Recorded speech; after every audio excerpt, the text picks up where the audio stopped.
Okay. So, that being the case, a quick recap of our last episode and where we started off the season and where we have our characters, where the coterie is in the midst of being the needle in a haystack and trying to overcome and survive the various drives of people in and around their lives. Hestia was dealing with the ramifications of perhaps potentially not necessarily trusting the right person at the right time for a perfect moment of betrayal. Surviving that attack would, of course, leave its own scars and have its own repercussions.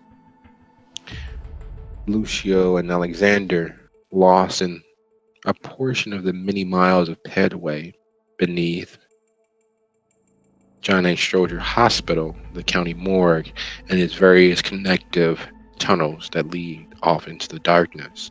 While outside, Disney has managed to step just outside the circle of security being arranged and bolstered by SASH, which is a member of the Strategic Affairs Department and the Illinois State Police and several other agencies that have a mishmash of alphabets. The agents and detectives of SASH are notably militaristic. They are preparing for a full on siege of some terroristic actions, at least based on the chatter and scuttlebutt. And so we pick up with our coterie in the midst of several tense moments. Damien's near animalistic, lesser nature being apparent. The fact that they are miles beneath the street and God knows which tunnel leading to which floor. And so we begin in alphabetical order with episode 3 of Soup City Sins, season 5. Your wins don't matter.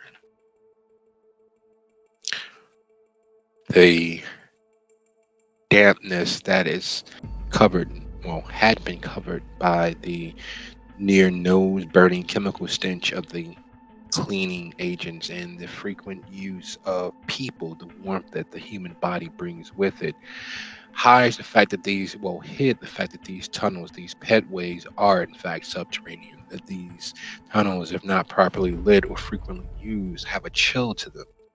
It does nothing to save that little lizard portion of the brain that says humans should not be here.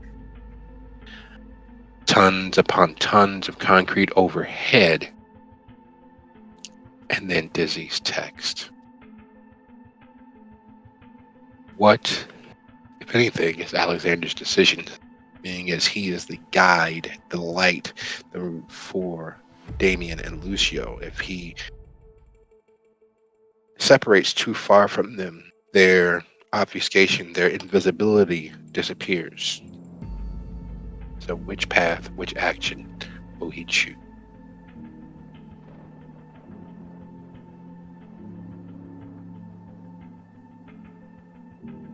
I'm gonna try my best, um, using memory and my perception of what's around me to get us out of here because it is freaky and probably not doing well for the high stress that the three of us time bombs are already in.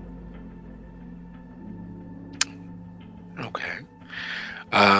So in that case, we're going to do a little bit of something different based on his draw to magnetic north, based on his guesstimation and the scouting you three did before entering into the place, with hints from Lucio as to how to navigate to the actual initial office you were in, the initial area of the building you were in, engaging or guessing at the approximate area, and knowing that you have escaped outside of that general space, that general building. Let's go ahead and roll a resolve and survive, to tough out the tremulation of terror, the tremulation of fear, the whispering of the beast, engaging this way should be north or this way should be west.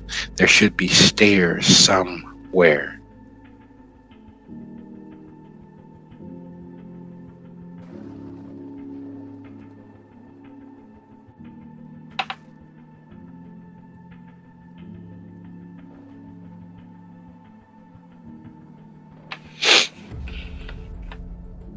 Okay.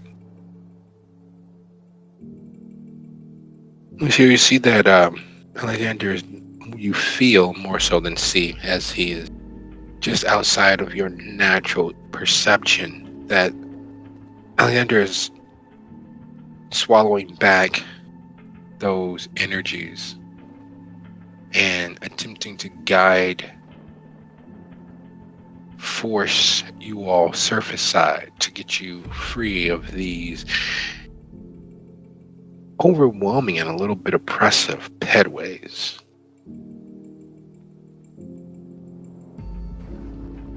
Is there any assistance he would attempt to offer? Is there any pressing effort he'd be in the midst of attempting?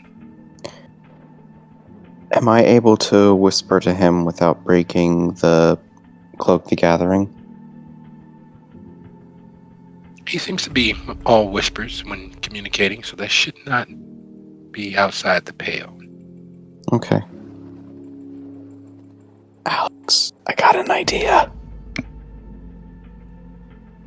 It's probably gonna be a really bad idea, but I'm gonna see if I can ask one of the locals for help, so to speak. And I activate Oblivion Sight.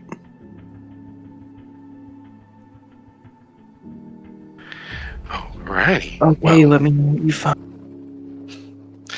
that being the case, go ahead and roll your wit and awareness and the rouse rolls that you may need, because reaching across the veil, staring into the middle space between this world and the next, seeking assistance, opens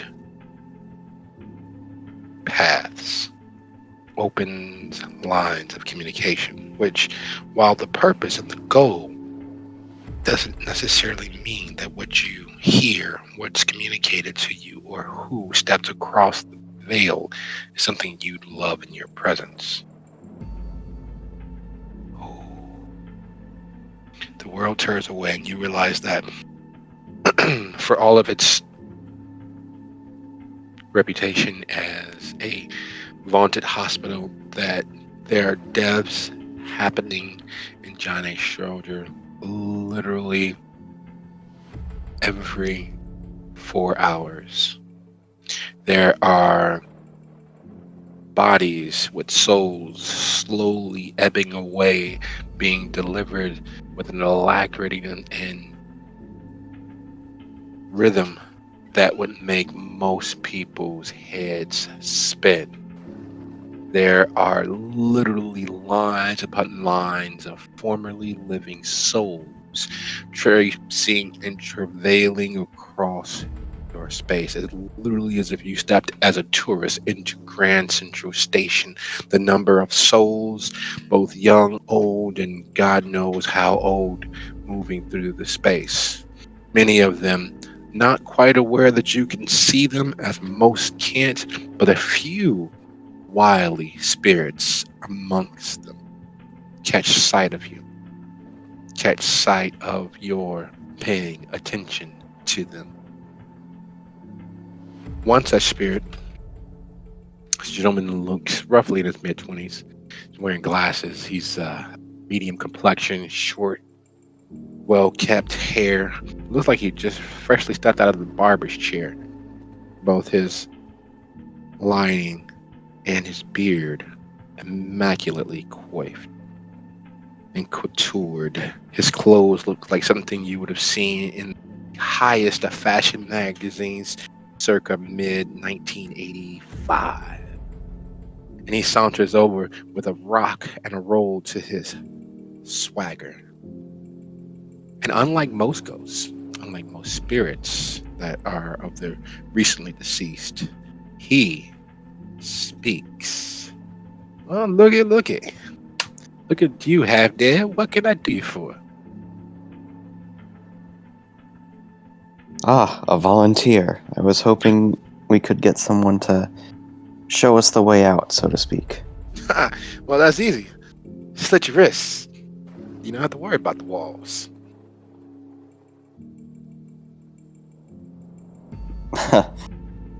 Unfortunately, we need to leave here intact. Well, most of you still be together. Just a little bit of weight.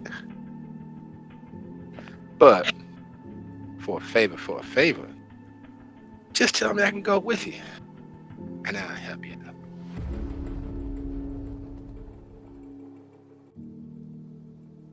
out. I'm gonna whisper to Alex. One of them is willing to help if he comes with us. Are we willing to take that risk? You see him bend, that his eyes meet Alexandra, and he begins to nod with a smile that it's growing in length and width as he nods vigorously. Yeah. It depends. Is he looking at me and smelling me and being all weird like the other one we have already?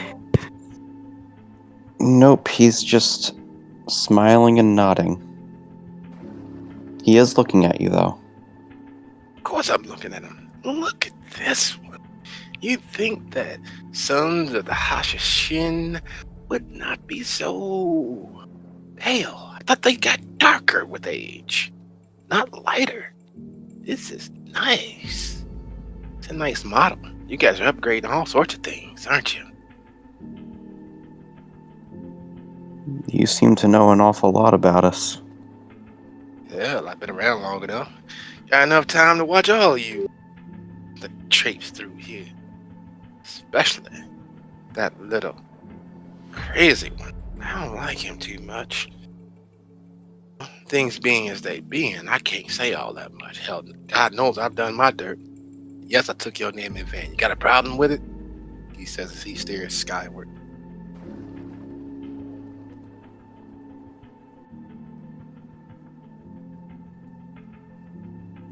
Look, if you think you're the one who can see it, not me. If you think he's our best bet of getting out of here, Him, God damn it, him. Not it. It is for them over there. Which you guys will probably become in a couple of if you're left down here.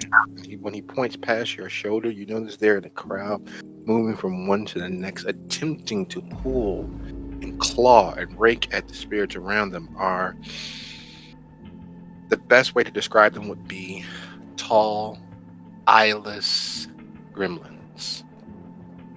Clearly formerly human or humanoid, ears that stretch from the crown of their head to their jawline, teeth that fall out as they attempt to snap and bite, and fingers that have several extra joints. Completely nude, but that doesn't really matter considering that there's no genitalia presence. There's no sexual morphism that lets you know male, female, or any step in between. But they are very, very clearly hungry, emaciated.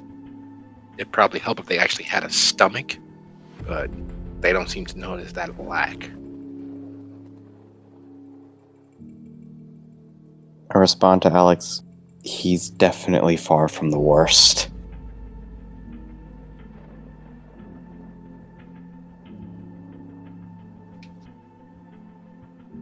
Alright, go ahead then. Alright. That's a smart man, I tell you. Your friend here, oh my goodness, he is clearly skilled. Maybe we should put him forth for governor. Governor of Kindred. That sounds much better than Prince, don't you think? That title can be worked on. But actually, I don't believe I caught your name. Well, it's been so long since I used it. but my friends call me Blue.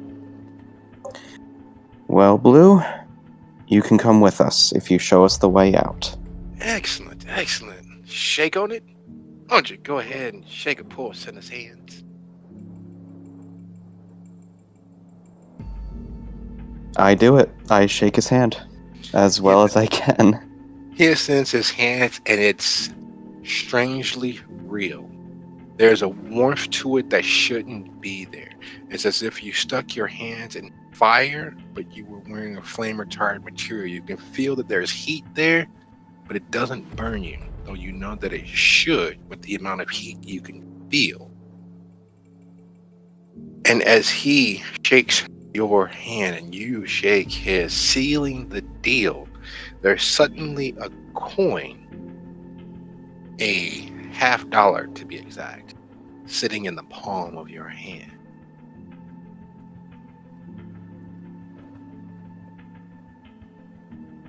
It is a 1950s John F. Kennedy $50.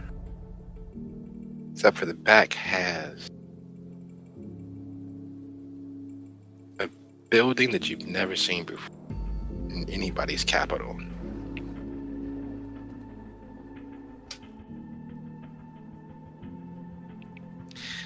Well, out is all we need. Right this way. Now you gotta keep up because I gotta go with you. So we're gonna move a little quick. All right. Are you ready? I've been ready. And he begins first by touching Alexander's shoulder, Damien's shoulder, and he takes off running down the hall. The shadows that normally stick and cling to you in your step and where you pass seem to break and part as if they're being torn by his passage. Instead of the gripping and grasping that the shadows do, they're moving away from him as if he has some internal light or somehow breaking them.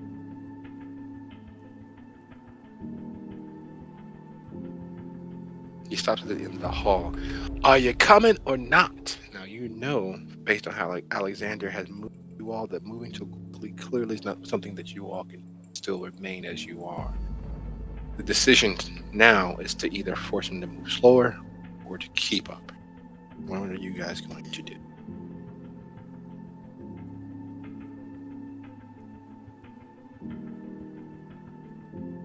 Me specifically, or everyone else as well?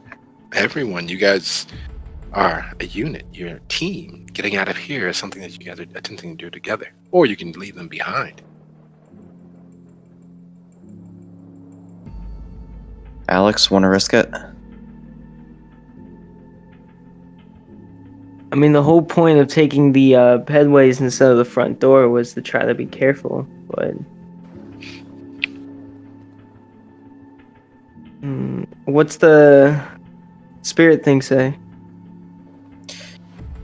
I turn to him and say, or to Blue.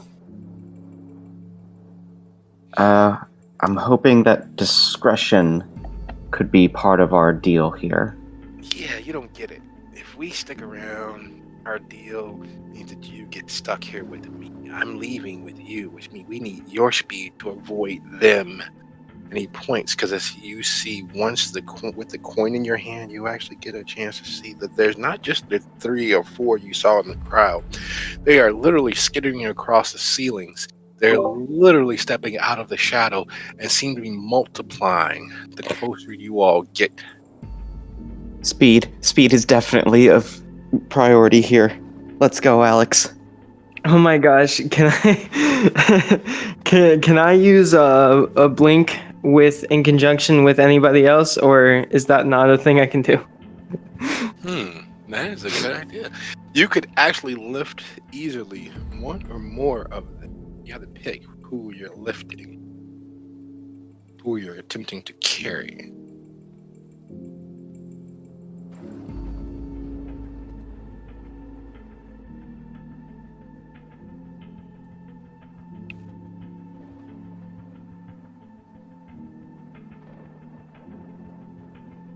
Sorry, I didn't quite catch all that. Well, with your strength, lifting one of them would not be a problem, wouldn't affect your speed and blinking from here to the end of. However, you'd leave the other, or have to make multiple attempts. All right. How conscious does Damien seem right now? Does he seem like aware of his? He seems like you have a chained wolf on a leash that is only mildly, not directly attempting to end your life. Okay, good to know. Yeah, I think I'm gonna get Lucio out first, and then come back for Damien, and then try to get him out because if we come here for Damien and leave without Damien, then we just like didn't succeed at the mission. But if we leave here, come here for Damien and leave without Lucio, that's a little bit of like trading lives. That's a little different. Yes. There's an acceptance that you're not willing to cross there. You don't trade lives. You don't turn your back on allies or your coterie members, and you don't sacrifice them for anyone's idea of greater good, except for maybe your own. And as you snatch Lucio, following the pull, which you can suddenly feel of the coin, which has his hands stretched out, almost as if it's a divining rod towards the exit, we switch outside, where there's still the hustle and bustle of the SASH units who are all but mounting the parapets. They are on the tops of the armored personnel vans. They are cordoning off areas of the parking lot, directing traffic. They are stopping ambulances and lining them up, instructing EMTs to hustle their passengers on foot into the hospital proper. There are 4 cars, 4 standard police issue cars at the entrance to the lot, and there seems to be an all points bulletin for certain individuals. It seems as if they don't have a specific description, so they've stopped men in their 60s, women in their 70s, children who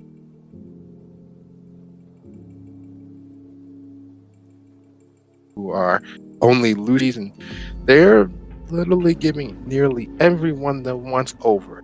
Dizzy, having made it just outside of their circle of direct search and is just outside of their notice as of yet, is able to watch as they begin to all but frisk everyone who comes near the building, which is a lot of people, surprisingly.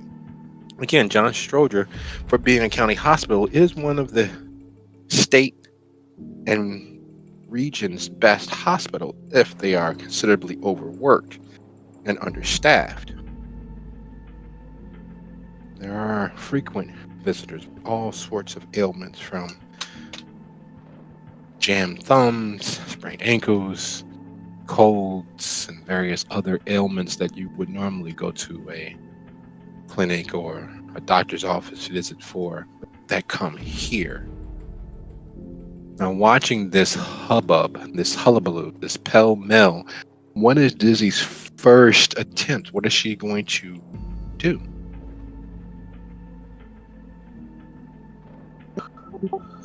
She'll probably linger out of the actual orbit of the things that are going on, and somewhere she can keep an eye on things without actually being noticed. Okay. Well, there are several choices in that particular case, because being as just outside of the initial area of attack, as it were, by being further off, just outside this little smoking area they have in the parking lot, she's able to see all of these things, but she knows there's only so long she can linger or loiter in the parking lot before she does catch their attention. There's also the bus stop outside of the parking lot across the street. She'll still be able to watch, but waiting on a bus means that eventually she'll have to either get on a bus or otherwise find another location. She can also go back into the hospital and wait in the waiting room. The bus stop seems like a good vantage point for now. All right, that being the case, would you go ahead and roll charisma and her natural ability. So charisma and subterfuge to seem unassuming, to seem not worth the attention, and God forbid not to trigger someone else's hero complex and attempt to miss, you shouldn't be here.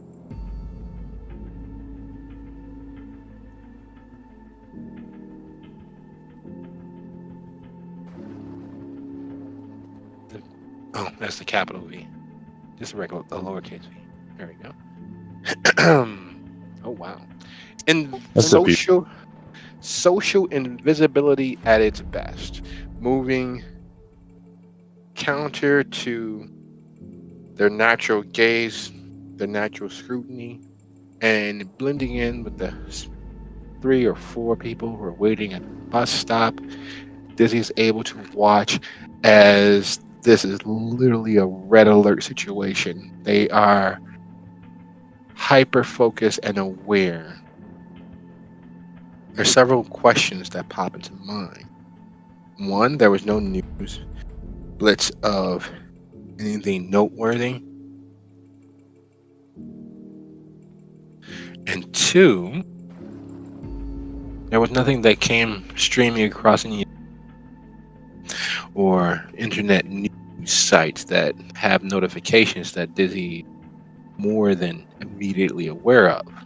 There's nothing publicly that would have prompted this response. It's almost as if there is a network of information they have access to that is, for once, actually watertight.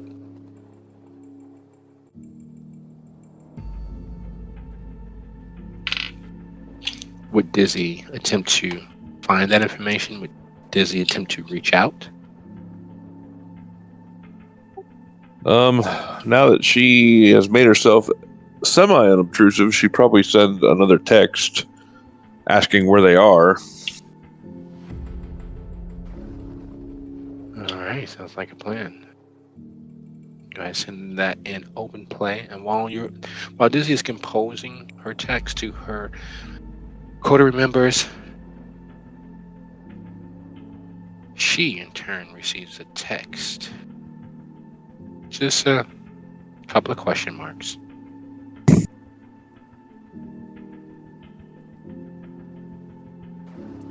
Who's this text from? She recognizes the number, but there's no name attached, so nothing downloaded. It's more likely, as it's coming to her now, the few texts that she's made since she got this phone outside of the safe room at the Coterie's Haven. And this is clearly just a fielding text. Based on her previous experiences with numbers such as this, she knows that if she responds, they will definitely try to pinpoint her location. If she ignores it, it's just a net that she hasn't actually triggered yet. Well, I will just ignore it then.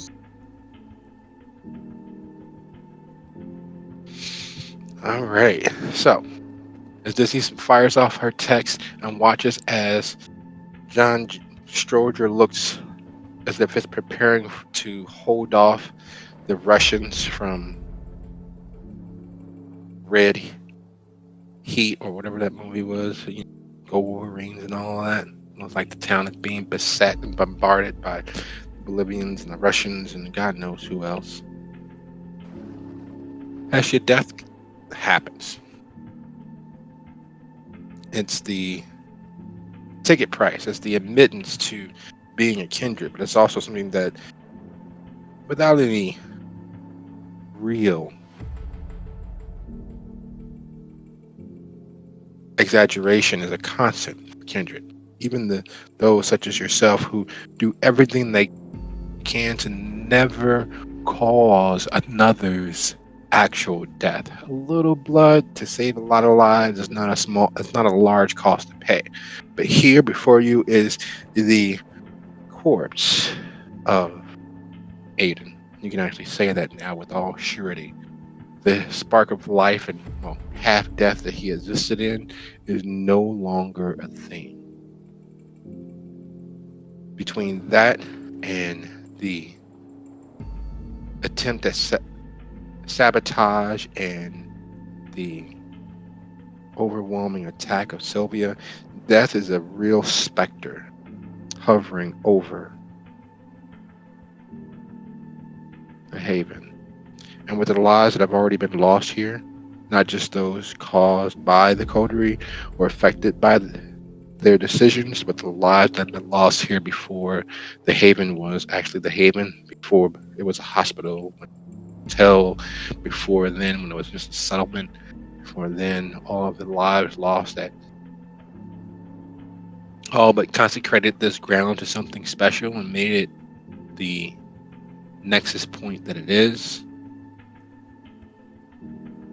It is a palpable presence, a little whisper in her ear. What is her first action of this moment?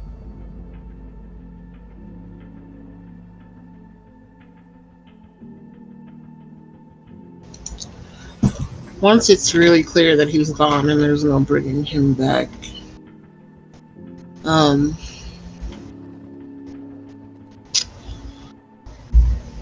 she takes him down to the morgue and puts him in a drawer.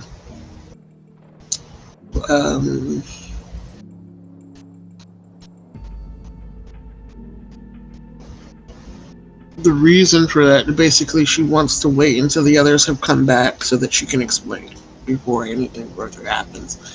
She doesn't want to just get rid of him and pretend like nothing happened when they return, or if they return and say like, oh, he just ran off somewhere.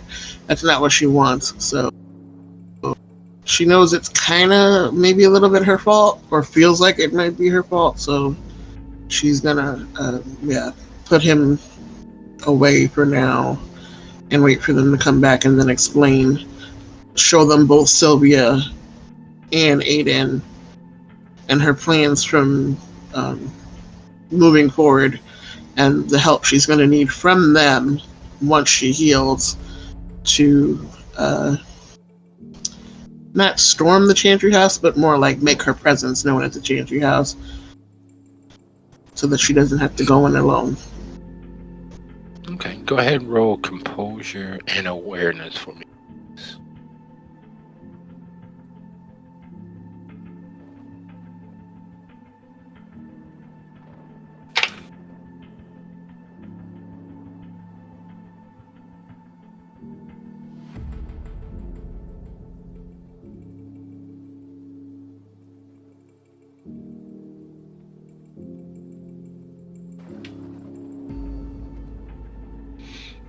Because of the convergence and all this energy, the spiritual energy that was released, and because the very real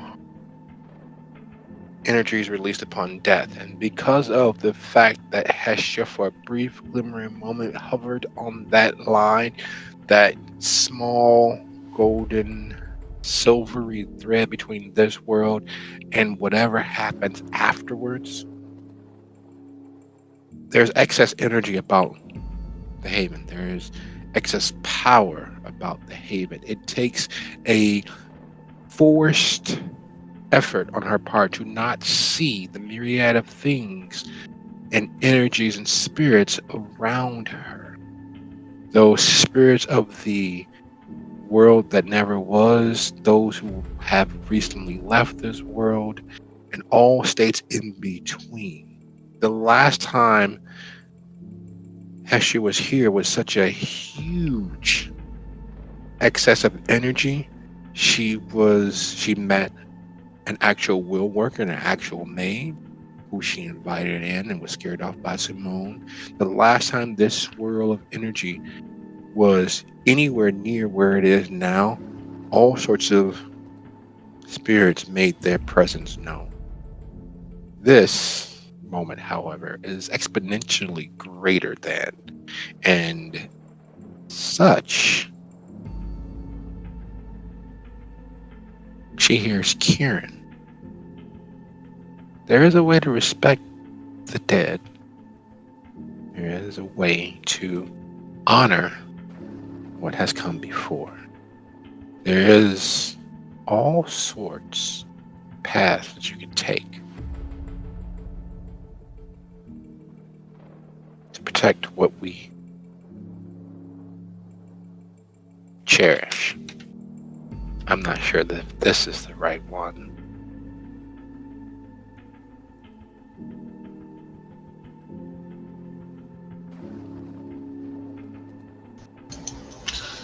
Kind of laughing to herself, but looks around and knows for the most part there is nobody conscious around her, so she doesn't care about speaking out loud. Speaking to the voice that she heard, yeah, but you're not here to guide me right now. I'm doing this on my own. You're only ever as alone as you choose or want to be. There's always a way to reach out. There's always help. Well, I thought I was getting help from Sylvia, and you see how that went. Some people can't handle power, or the hint of it, the threat of it. There's a saying: if you really want to know what a person is made of, give them power. And the briefest touch of it triggered her inner, for lack of a better word, her inner Tremere. She had to own it. She had to master it.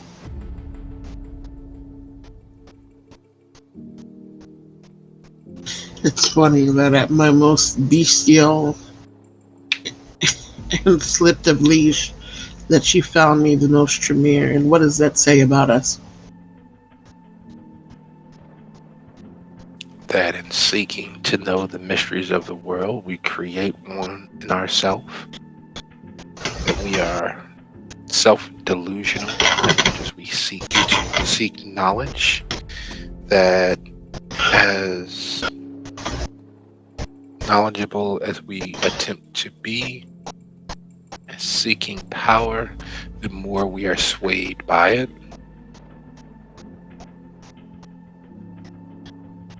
But I never wanted any of this. That's the reason why you should have been perfect. Should have been, meaning that I am no longer. Yeah. How can you be perfect if you're doubting yourself? Because the fool who knows nothing thinks that he knows everything, or how does that go again? Doubt what you know.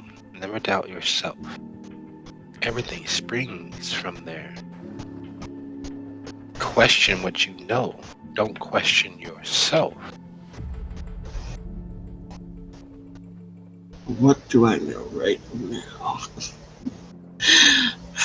She looks down at the state of her skin, which is still probably fairly charred.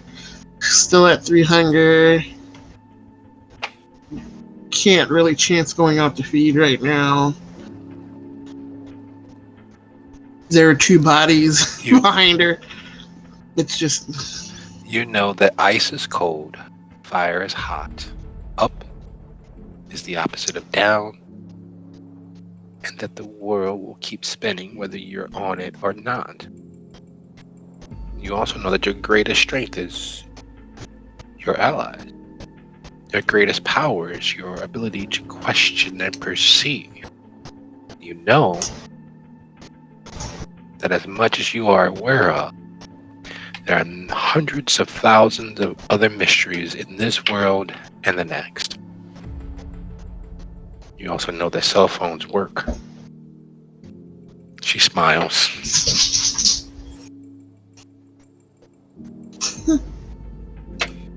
But who would I call? Who wouldn't you call? Who do you trust? Who did you trust before this? And who will you trust tomorrow? I trusted Joe, but he's in the wind right now. Not quite. He's in the land of the Dixie, in a pirate cove. He is attempting to save a former ally. He has put his own life at stake. The outcome is, well, there are many options to the outcome, but the truth of the matter is dead. Not now, but as soon as he's discovered as to having even temporarily forsaken his agreement.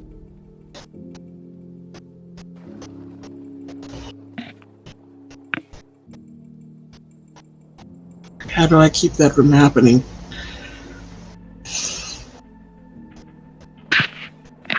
Well, you can always just kill everyone. That's not funny, Karen.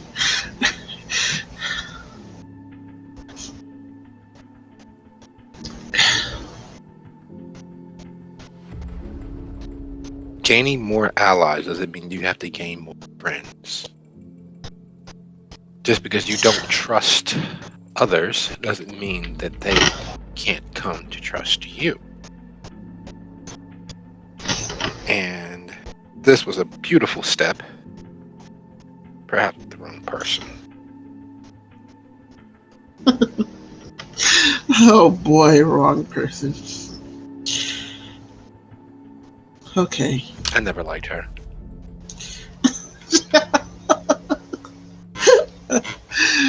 I think the feeling was mutual.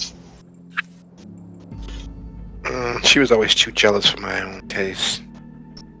She always craved too much power. So did the Sabo before his change, but these things happen. Change. Become more of ourselves. Yes.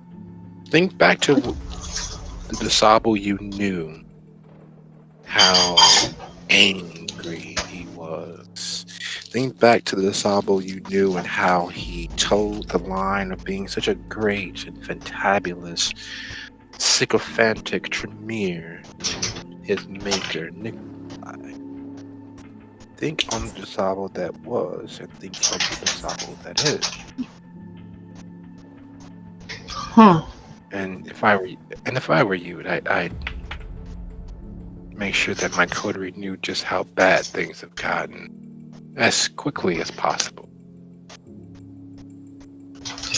Yeah. Okay. Well, I guess I better get on that. And stop You talking should. to the spirits. There's no point of you sitting here talking to yourself.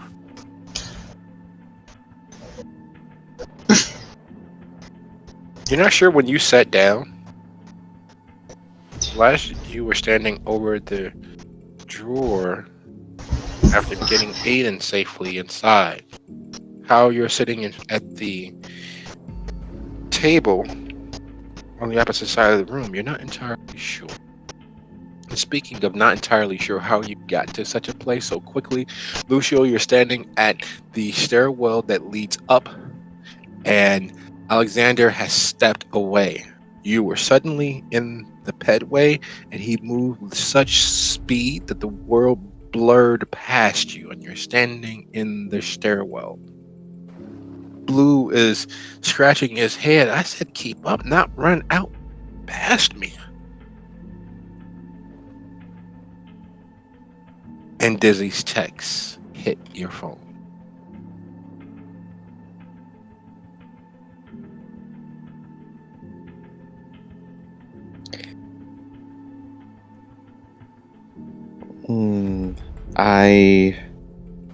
While Alex is getting Damien, I'm going to quickly respond, running.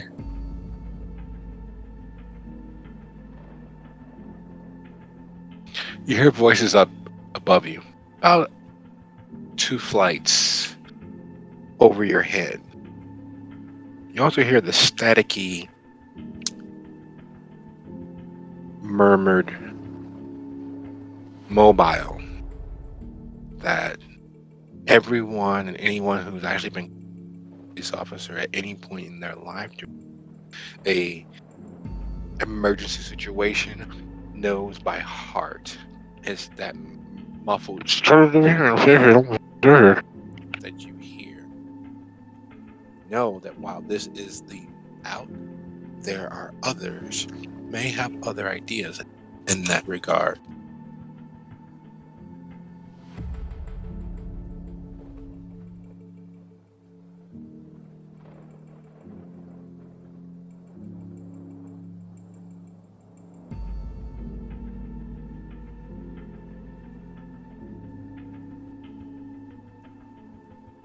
I'm going to try and stay as quiet as possible for right now. And with that in mind, I'm actually going to use Silence of Death, the level 1 obfuscate power, to silence my footsteps for now. Excellent. Are you taking any other actions to either close the distance between yourself or... Right now I'm trying to follow Blue's lead. Well, he's walking up the stairs because you're only one flight below street level. Right Then above is the exit door.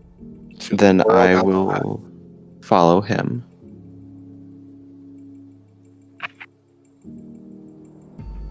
All right, so you're heading up the stairs. Alexander, you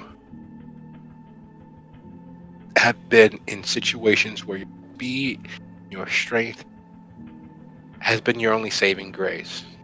Your wits have always presented you with the option of grabbing that third option. Neither yes, neither no. You found that way through the middle. Found your way to make a path for yourself, to choose of your own volition and not be forced into someone else's decisions. Your speed, however, is a detriment because you did not want to see Damien becoming that which you all were attempting to hold at bay. However, in the course of the blink of an eye, when you managed to him in the hall with the dead, with the spirits of the past, and those other, you all realized that you weren't the only people down here. And without you and Lucio distracting him, the scent of human blood took over. And you see as Damien has stalked further from where you've left him and found the office, one of the janitorial staff. And following the muffled screams, you find him crouched over one of the cleaning engineers, cleaning crew. And you know what comes next. You've seen what comes next when a hungry kindred is presented with the opportunity of getting what they need. The blood that is the life. What is your action? Okay, I'm gonna take a quick scan of the entire room. What's in here with me? It's a janitor, right? Does he have a broom? There are several brooms and mops and dust mops. There is a wall of various cleaning agents. There is a chair which has fallen from beneath him, and the desk to which it was clear that they were preparing to take a quick 5-minute nap with their head against. All right, I'm gonna try to move as quickly as I can, with any assistance Celerity can give me, to break either a broom or a chair leg or anything wooden to try to stake Damien and get him out of here back through the way I just came. Okay. Well, that being the case, go ahead and roll dexterity, Melee, lose 2 dice. Dexterity and melee and what? And lose 2 dice. Okay.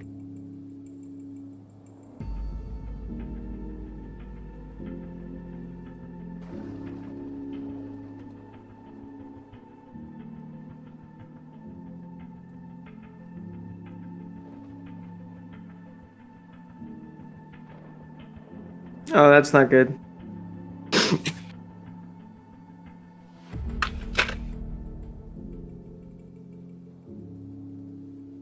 It didn't show up yet. My screen is No, slow. no, I'm talking about my dice pool. My Oh, dice pool. yeah. Oh man.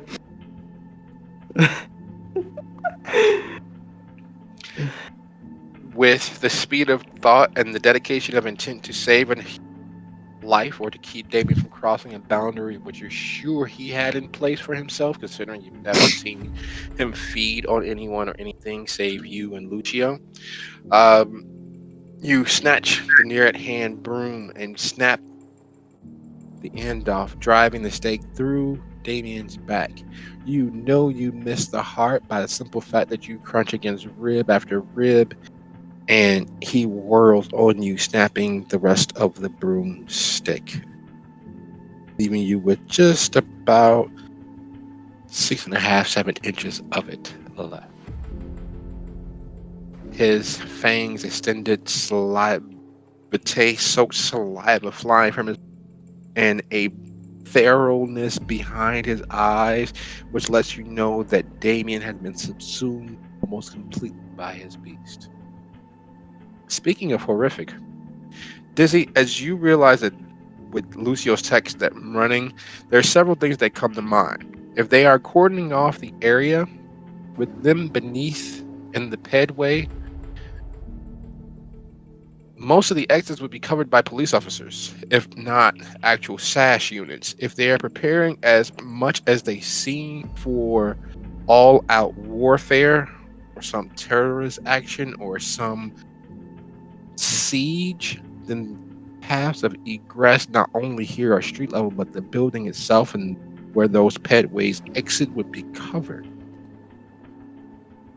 guarded, watched over. People would be, IDs would be checked, who not members of staff would be probably detained. But you know, neither Lucio nor Alexander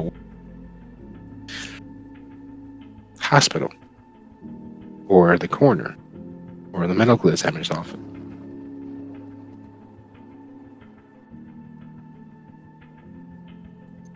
Yeah, they're pretty screwed.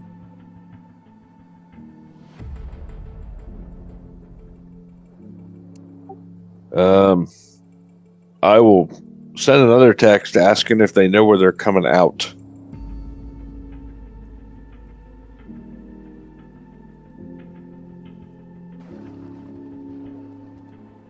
Okay. That is a very tactful course of action.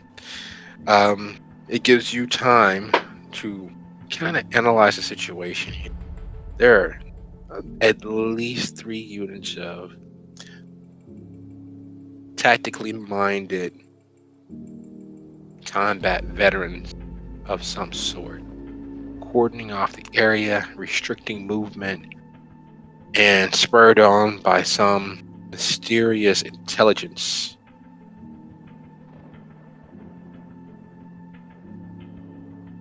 Based on what you can remember from your social media search and when you guys scouted, if they followed the path of the pedways, the two closest exits would be the one that would lead them out through the children's hospital, or the one that leads further into the actual little Catholic hospital that's not far away. I forget the name of it, but it's about a block and a half northwest of where you currently are. The children's hospital is almost smack dab in the middle of that, but almost directly north instead of going northwest. Those are 2 closest.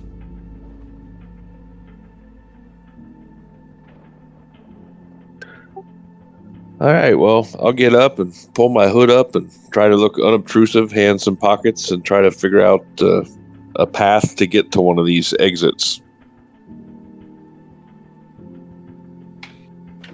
Okay, so you can either take Ogden down or you can circle Damon, basically, and get to or get close to either one of them, and you'd be outside of what looks to be the circuit of these agents in this mess, whatever this is.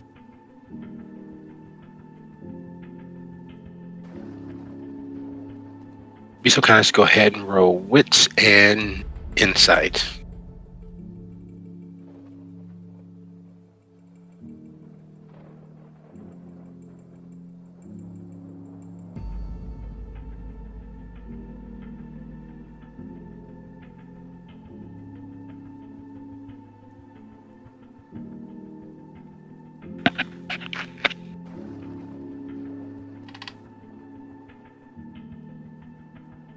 Okay.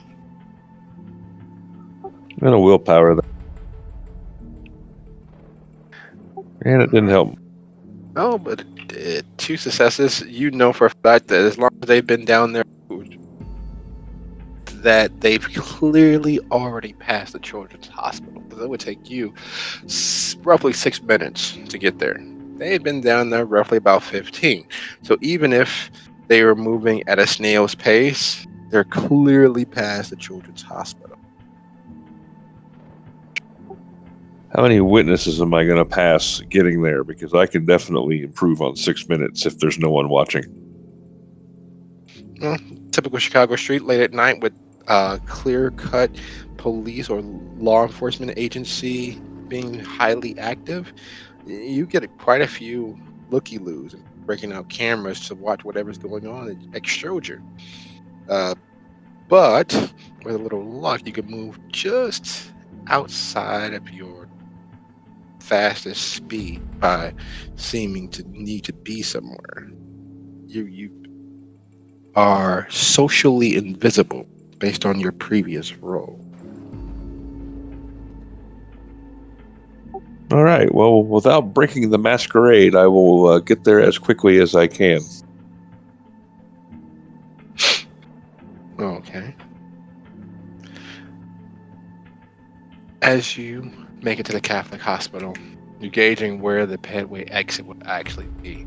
And you realize that it's really quite simple. Because there's 2 police cars, one at the main entrance, which is also the emergency room. And there's another just to the west of the building. And no one's in that car. Which means they've already gone in, and the car is there because they intend on returning, probably with someone in tow.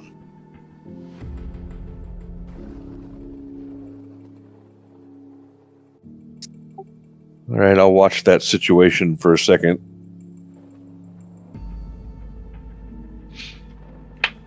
All right. And as you watch the situation, Hesha, you still not sure exactly how much time has passed and where the fuck is. He was here a moment ago. Well, not here specifically, but he was here. He's gone. He's gone and gone and gone. He's done that several times over the last few weeks, and almost every time that there's someone dead, or he comes back with catastrophic information.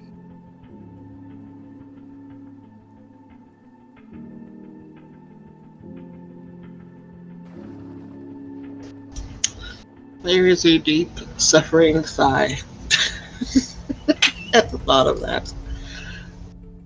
I can't right now.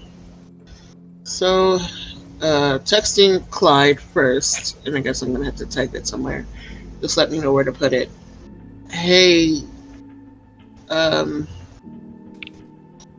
wondering where you got off to. Just text me back. Okay. And then she sends it. And then, kind of wondering what's going on at the hospital because she hasn't heard from anybody in a while. So she's going to text Dizzy, and I'll just put that one in open.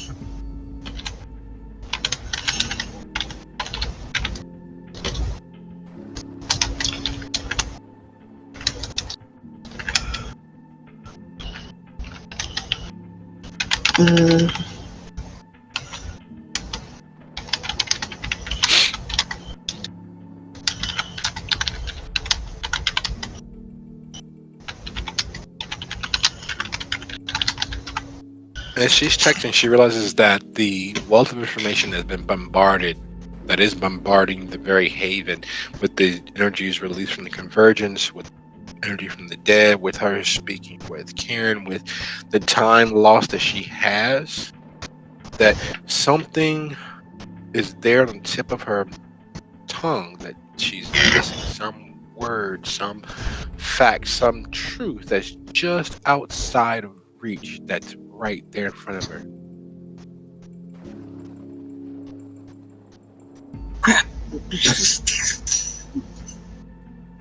Oh, shoot. It was very. Oh, no. And then she purposely gets up before she makes any more texts and walks herself to the clean room.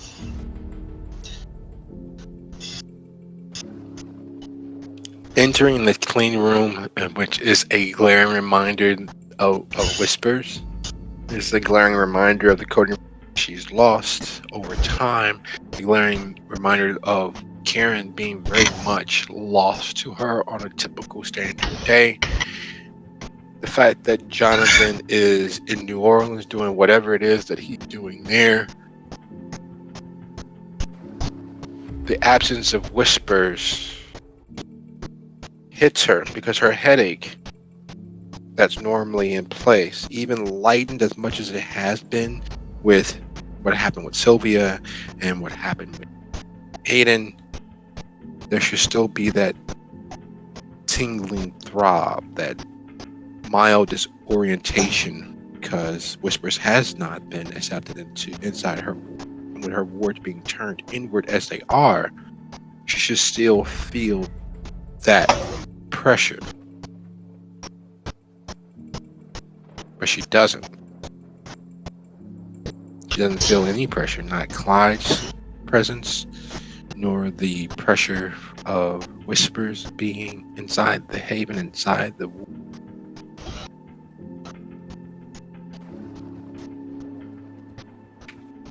Bells. I'm going to start making them wear bells like freaking cats. Because what the actual fuck? Nobody tells me anything about it. Just leave, they don't say goodbye, they don't tell me where they're going so that I know whether to worry or not worry about it. Does it look like he's taken his things and left permanently, or is it just out for a jaunt? You're not sure. You guys didn't get an opportunity to speak. You get an opportunity to actually see him because you had tended to Sylvia. But that But I've lack been of to the clean pressure room is before.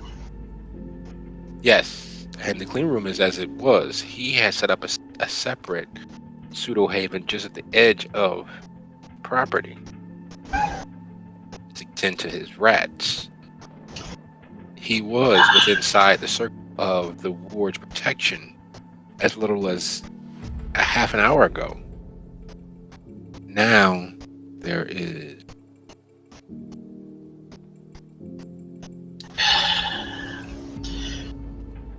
Can't leave the clean room just yet because I need to finish my text messages. But once I'm done with them, then I'll go see if my suspicions are correct.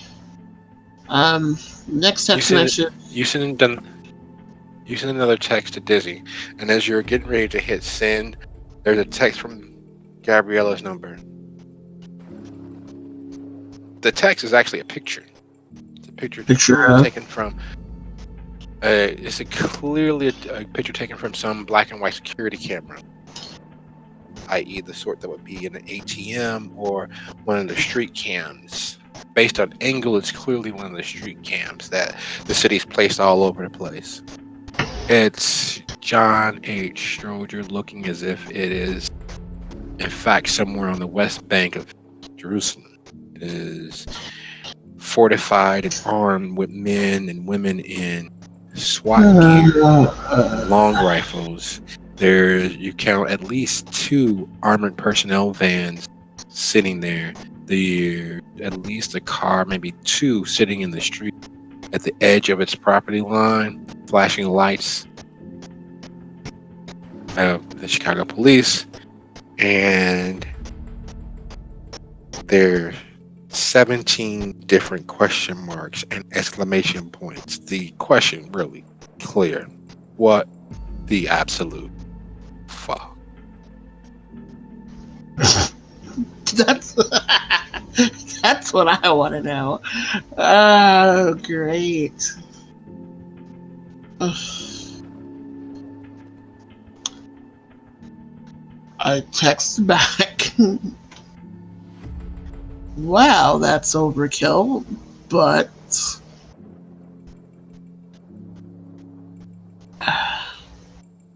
maybe they figured out something they shouldn't have and they're spooked. But I'm pretty sure we'll be okay. And send. Because I really need to focus right now. Once I send it, the next text is to Martin.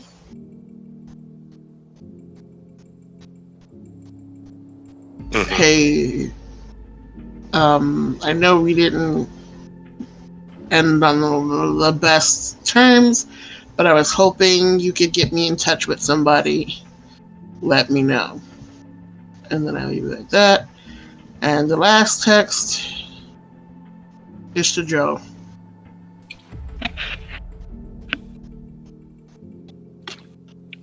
I know you can't answer, but I had a visit tonight. Sylvia tried to kill me, but I got her first. I'm mostly okay. Trying to spring Damien from the morgue? Question mark?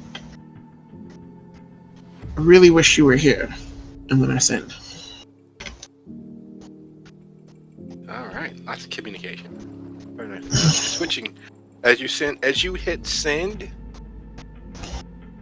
there are certain things that one person should never have to face, at least. One of those is a hungry elder presented with the opportunity for human blood.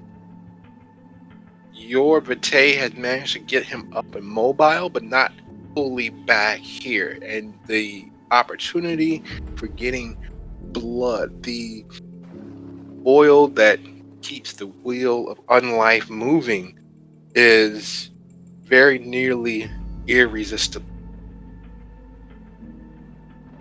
Especially for having survived explosion, being staked with debris, from being presented with very rich and dark vitae of La Sombra. Human blood is what even you feel the slight pang of attraction. You at least have your right mind subsumed by your own beast. In fact, over the course of your unlife, has never happened just yet. You managed to skate by, you managed to skirt, you managed to be lucky. Not know that deep fullness of that monstrosity. Blood. Standing before you, it's a nearly staked manifestation of all that darkness. Very reasons why children of Hakim consider themselves the judge, kindred. Real manifestation of the vacuum-like death that follows a kindred. And he leaps. What do you do? He jumps at me? He pounces at you as if you are a rabbit and he's a fox. That full body dive, that all-encompassing pounce. Okay, I am going to,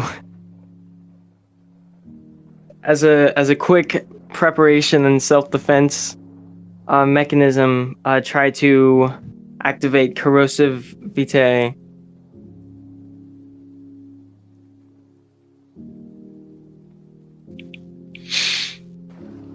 Okay. And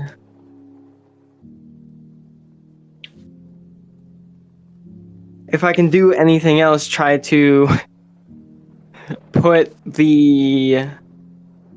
what's left of the broom between me and him as he pounces to try to go for another stake.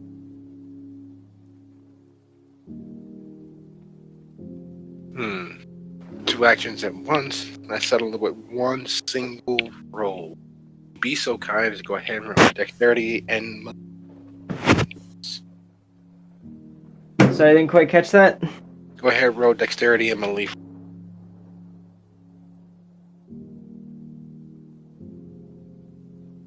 Alrighty.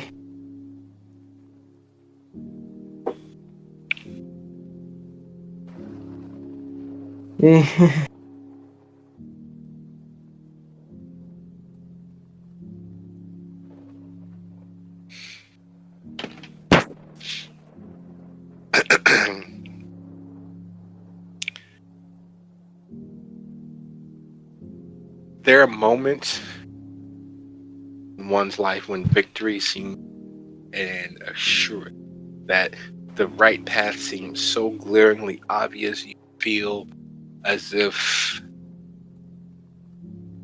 all the gods of myth, all the religious manifestation are shining on you. In this moment, as his fangs clamp down, you feel as if you've been forsaken by every teaching you are.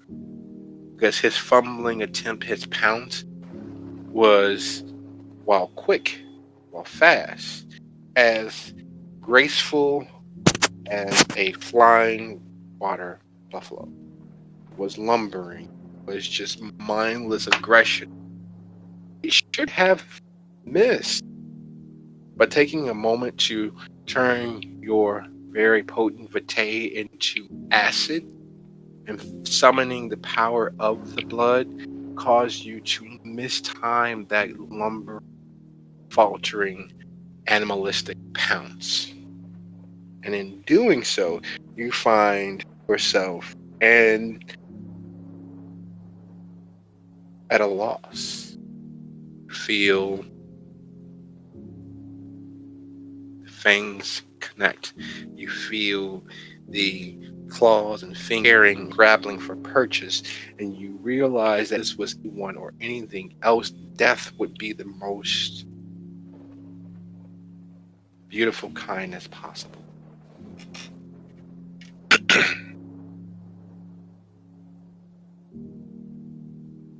All right, testing. I hear you. We can hear you. All right, sorry for our technical difficulties. They seem to be plaguing me even more the more I think about them. So before we were so rudely interrupted by technology and the failure on my equipment's part, Damien was bearing down on you, Alexander. You had managed to turn your potent and occasionally maligned vitae of your Hakamite ancestors into acid. So as his fangs connected and he reels back in pain, you have an additional action if you choose. The remnant of your impromptu broomstick is still in your hand, having pierced his stomach yet again, this time from the front, and is coated in his attack. Not nearly as much as you would have if you had impaled a human or a lesser generation kindred, but it is still a handy tool. I'm gonna go for the steak again. All right, sounds like a plan. Go ahead and roll that beautiful bean foliage.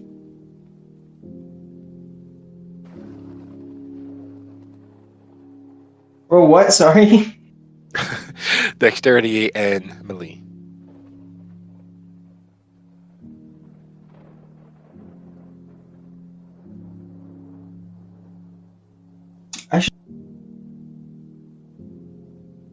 should have taken at least one done, but I didn't. So. It is not your thing. You don't like weapons. You figure if you need to tear someone apart, that's what God gave you hands for.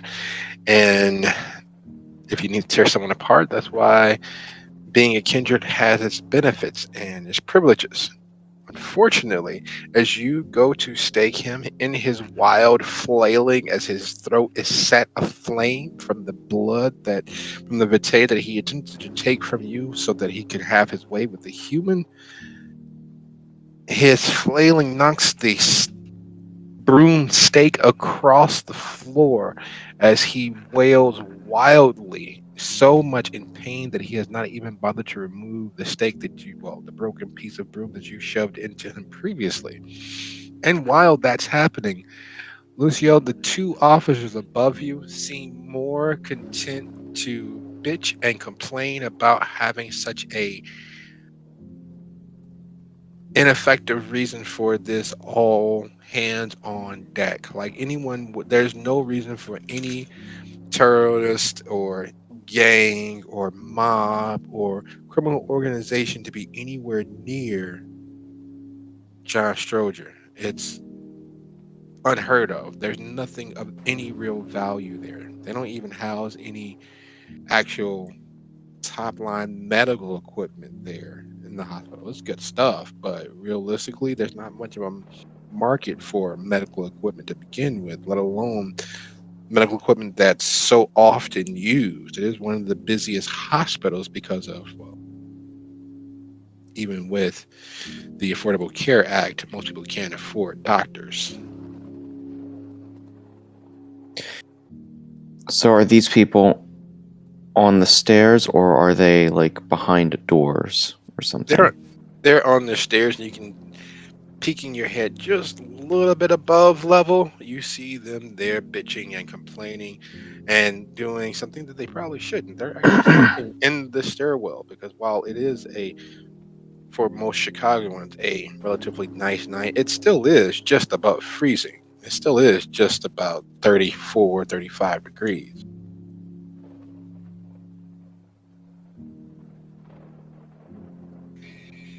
And do I still see Blue? Oh, yeah. He's standing there pointing toward the door, literally saying, "Let's GTFO." They can't hear him, but you do, and his prattling and with his 80s slang is considerably distracting because he's literally saying, "Come on, let's beat feet. Let's get the fuck out of here. There's no reason for us to be here right now. Your buddy can take care of himself. Let's go. These two schmucks ain't worth the effort. Throw them through the door if we have to. Let's go. Let's get the fuck out." At my current hunger, I know that I cannot risk the unseen passage, so I'm going to go up the stairs. Not running, because I don't want to make it seem like I'm suspicious. But I still do have Silence of Death up. So you're just gonna straight creep up on them because your feet, your passage carries with it the sound of nothing. To get past them, you're going to have to be integral across their sight lines. But until that point, you are literally a ghost. There's no audible presence to you, and a very creepy fact occurs to you. Outside of the moments when you've been hurt, you don't carry your own individual scent. Most kindred don't. There's a subtle dryness to them, but there's no perspiration, no gathering of bacteria on the skin. And unless, of course, they take steps to purposely scent themselves, kindred such as yourself don't carry that hint of being. So you very much will shock the absolute living hell out of them.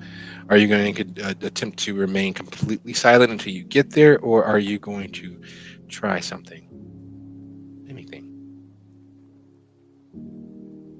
As I reach like the last like flight of stairs that leads up to where they are, I'm going to drop the silence of death, and I'm going to walk up to them and I tell them, "Hey, the guards were telling me I had to get out of here right now. There was something going on. Uh, is this the way out?" And I point to that exit that Blue's at. All right, would be so kind as go ahead and roll your charisma and persuasion.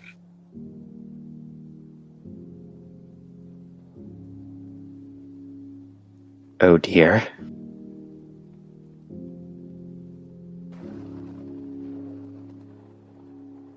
It's a miracle.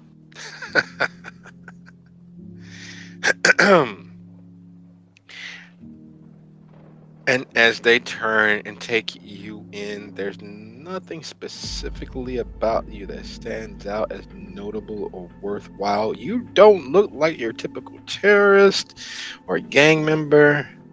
You look like your typical mafioso, dark hair, dark eyes, tall, physically fit, wearing a trench coat. And as those thoughts play havoc with your mind, as they frown, one lowers his cigarette, the other drops it completely.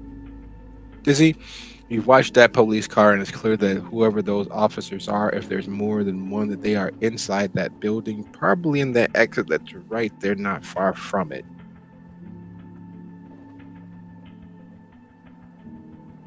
All right.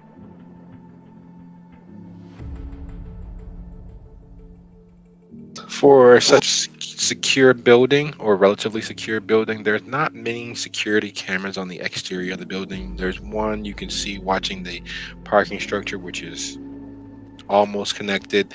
There's another over the emergency room, i.e., the main entrance. But like most Catholic churches, there is some semblance of the sanctity of medicine and the privacy, blah blah blah. So any cameras they have would probably be interior cameras only, watching those that enter and exit.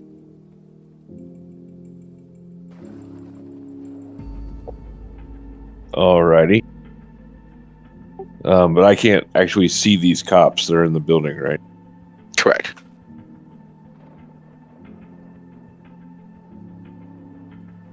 I will creep a little closer, all nonchalant like, towards the police vehicles. Oh yeah, the car is on. It's clear that they had no intention of really being here all that long, because in most situations where they would have to stay, the car would be off because, well, while they don't actively pay for gas, it's still one of those things where if they plan on being there, the car would be off. The car is still on, and as you creep closer, would you go ahead and roll your dexterity and stealth?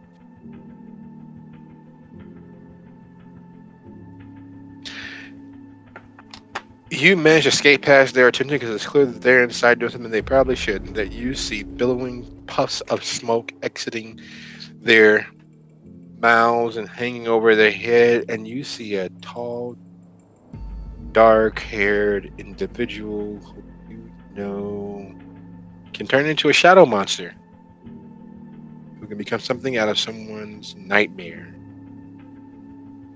Talking with.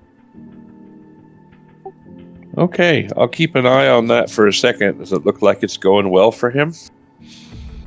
One of them has dropped a cigarette and rests his hand on his holster. Okay.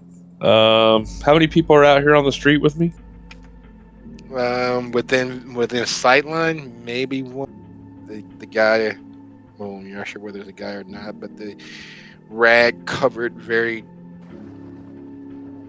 poorly dressed being at the end of the block near the emergency room door, who's smoking what looks like Bible paper from where you stand, or a joint. Although you're not sure if kids smoke joints anymore.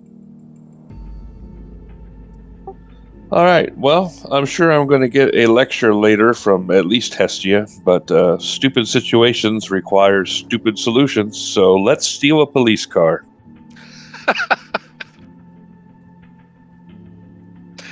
All right, so you're taking the nearest police car, or you're going to head back to the emergency room? I'm going to go one right here. I mean, it's already on and everything. All right, go ahead and just. Are you making noise? Are you trying to get their attention? Clearly, you are, right? So you're gonna find the sirens. Yeah, it'll be the first thing I'm going to look for. Before I put it in gear, I'm going to fire up the sirens. All right, so inside with Lucio, as you give them a story that's almost believable and looks completely and sounds completely believable. The guy, the older one, clearly looks like as he's heard this before. And it's like, look, why don't you people just go, man, just go. And then a police siren whoops, whoops, whoops, and stays on, and you see the car out front take off. They look as if someone has literally just pissed down their throat, and they take off out the door ahead of you. What do you do? Oh, that was convenient. And I bolt out the door, and as soon as I'm out, I look behind and I see that no one was following me. Yep, no one. Alexander has not made it back up the stairs, and judging by the very platinum, well coiffed hair that either Harley Quinn from the Batman has turned into reality, or that's Dizzy driving a police car away from the building.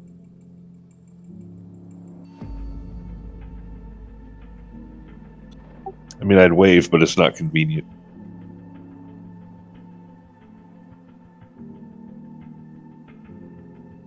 Oh, did I know that it was Dizzy? Or Yes. Okay.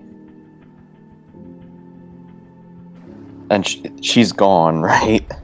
The police car is speeding across the road, heading north, away from the building. All right. It's sirens lighting up the night. I'm getting away from the door for now, and I'm gonna keep my eye on it. If I don't see Alex or Damien within the next 30 seconds or a minute, I'm gonna head back in and try and get them. All right, sounds like a plan. And while you're watching as Dizzy attracts nearly everything and everyone's attention, because it's not often you see two police officers chasing behind a speeding police car.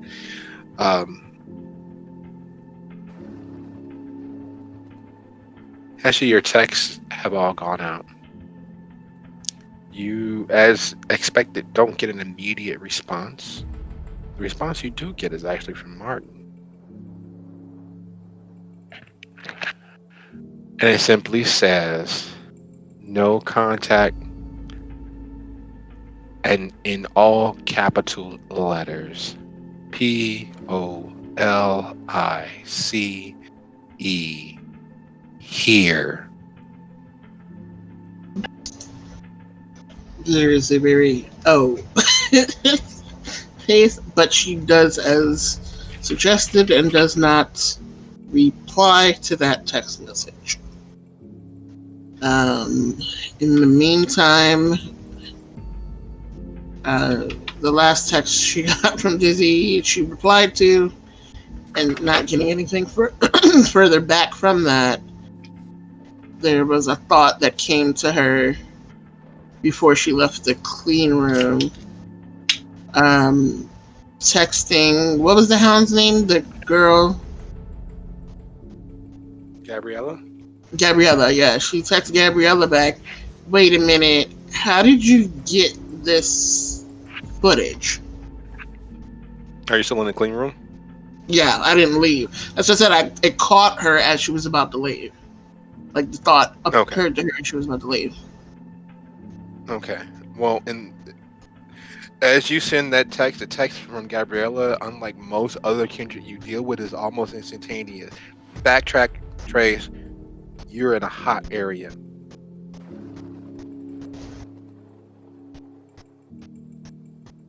Hmm.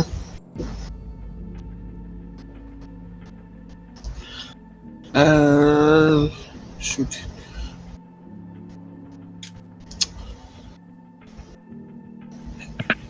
Okay, going silent until it cools down.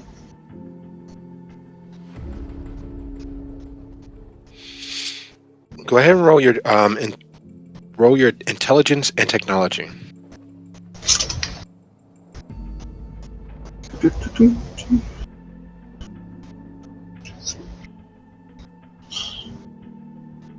Yeah, I don't have any in tech.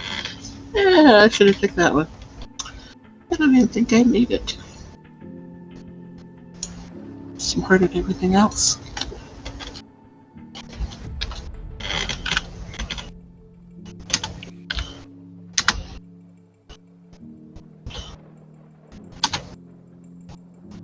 Uh-oh.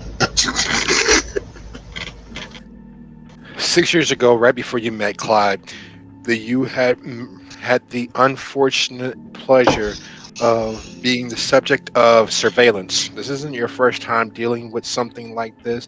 In fact, this strikes so much of a chord, you immediately and instinctively see where you were, what you were wearing, how many of those people were following you from your home, your actual apartment, not your haven that you co-opted from Karen's old abode that you made home, but from your actual apartment, your actual true to life where you lived, where you grew up, where you were part of the community, and the officers and agents that had begun to take a watch around you. Shaking off the feeling of being watched and followed and spied upon, you realize that your phone, which for the last few weeks has been hot to the touch almost constantly, is no longer hot. It no longer has excess heat. It is cool to the touch. And you realize with a clarity born of paranoia and panic that it did not become cool until you entered the clean room.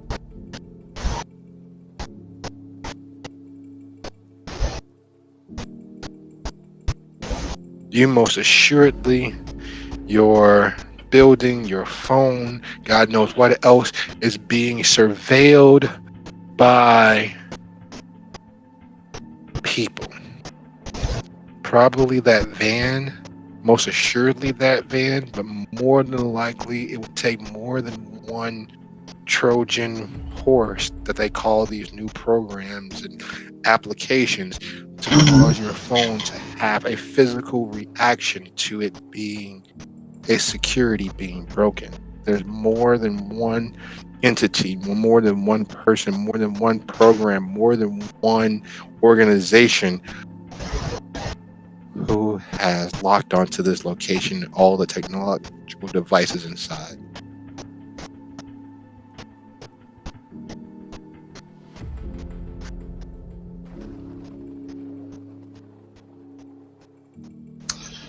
I don't know enough to take it apart, do I? Well, you know that a hammer generally breaks most things. No, I mean take it apart and see if it's something that I don't know how they would have slipped anything into my phone because I keep it on me at all times. Yep.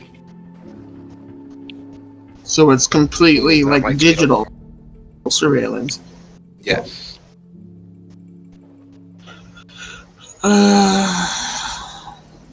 She hates to do it, but she's going to take down all her numbers on paper. The last text messages from all the numbers and crush the phone.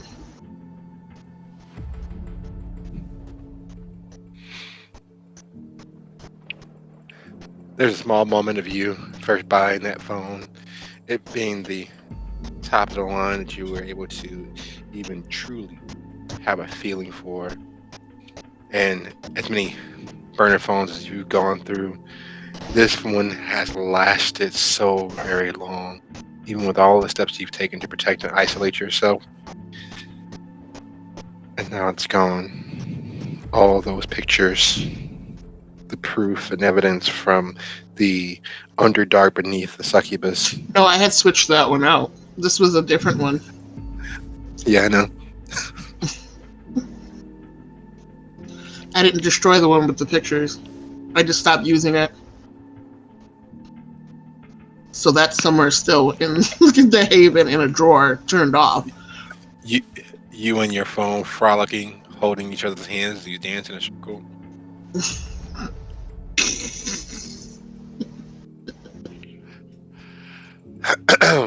And speaking of dancing in a circle, and the chaos and feelings that it inspires, Dizzy, you're about 2 blocks away. The sirens have done their job of collecting as much attention, and the officers behind you are clearly in better shape than most, considering that while the older officer is 3/4 of a block behind you, the younger officer is just a hair closer, and they have every intention to try to keep up with, or at least keep the car in line of sight.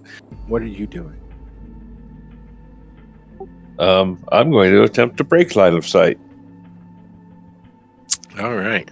Quickly or slowly, or are you mashing the gas and dashing? I have some skill at drive, so at moderate speed. All right. Go ahead and give me a dexterity and roll. Dexterity and drive roll. Your target number is 3. For speed and alacrity and safety. You don't take the corner too fast. Okay, I'm sure this will go horribly. Nice. We like complications.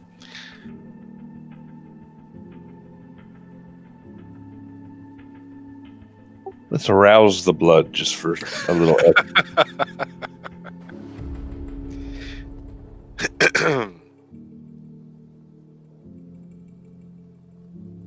Because 5 dice is better than 3.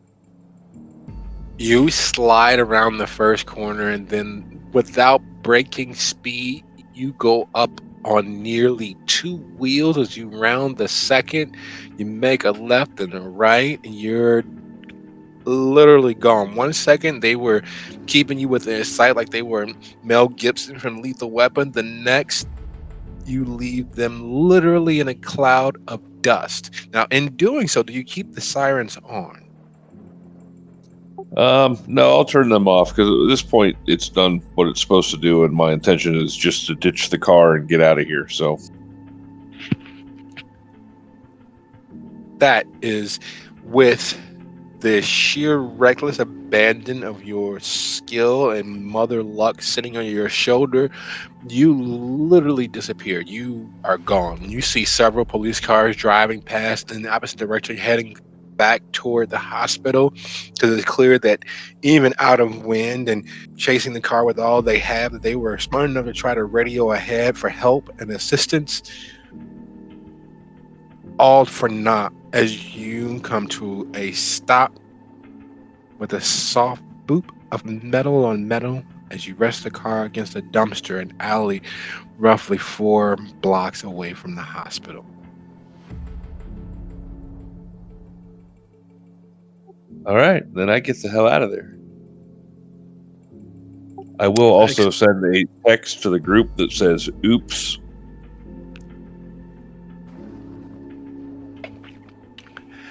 Roll intelligence and larceny. Let me put.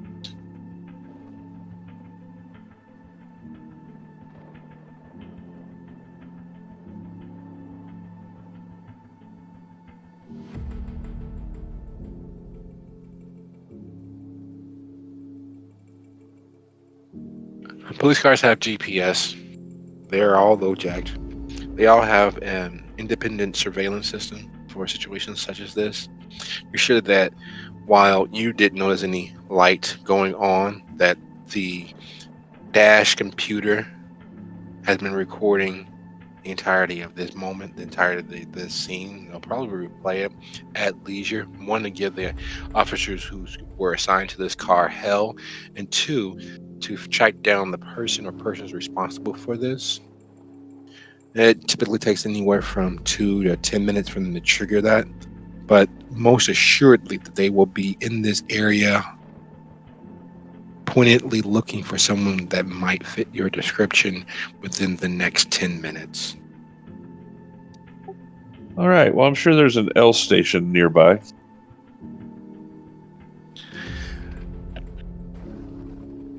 Actually, there is. There's a blue line not far from you. Part of knowing the city or knowing a little bit about the city, you realize that the trains can get you almost anywhere with a little hustle. If you make it to the train station, which is roughly 4 blocks from where you currently are, there's actually 2 stops within 4 blocks of where you are. Both of the blue line, but you could be out of the area before they get a full mock-up for who and what you are, i.e. the thief who had the unmitigated gall to steal a police car. Well, that'll be my goal then. Let's get out of here. All right, making your way out of the area. As you get to the blue line stop, Alexander, there are certain ways that you hope to never die again. One of them was at the fangs and claws of an angry, horribly pissed off kindred. After all, that's how you became who and what you are now. No one becomes a kindred alive. And that fear you felt upon your first death is slowly eking into your being now. It is clear from having fought an undirected Damien that physically, strength-wise, there's not much you would be able to do strength-wise. What are you going to do, however? He's still thrashing about and stuff, right? Yes, your blood has burned the inside of him.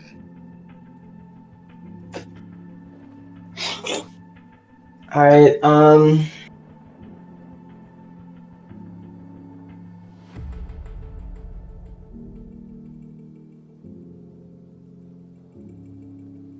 man, I'm sorry about this, Damien, but I'm gonna open my arm and try to blind him with my blood. Interesting. All right. You would be so kind as to go ahead and rouse, and then go ahead and dexterity and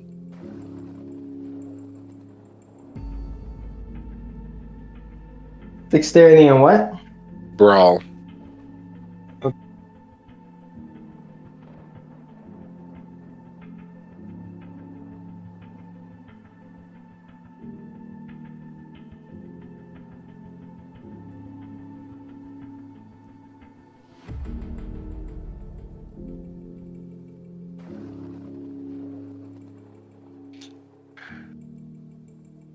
Your blood splashes across his face and sounds as if you've just tossed a hamburger on a grill. That sizzle that normally causes people to be hungry for you has a sickening instinctual response. You know the damage that your corrosive vitae can do, but watching it happen, especially to someone and something that holds a place slightly above warm for you, another matter entirely. The vicious actions of a mindless, blood-starved kindred kick into high gear because now they are deprived of that very real sense of sight.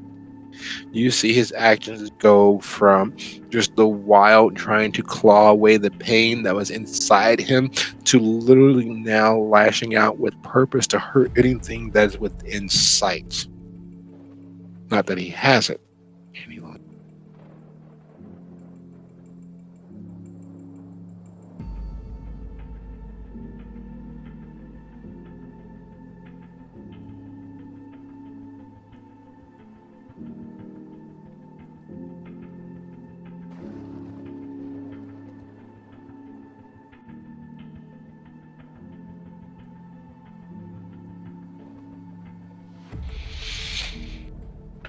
You get to your feet,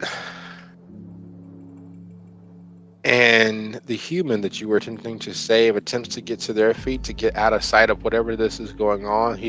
They've never watched anyone douse another person with acid, and they duck and they dip, but unfortunately, humans carry a scent.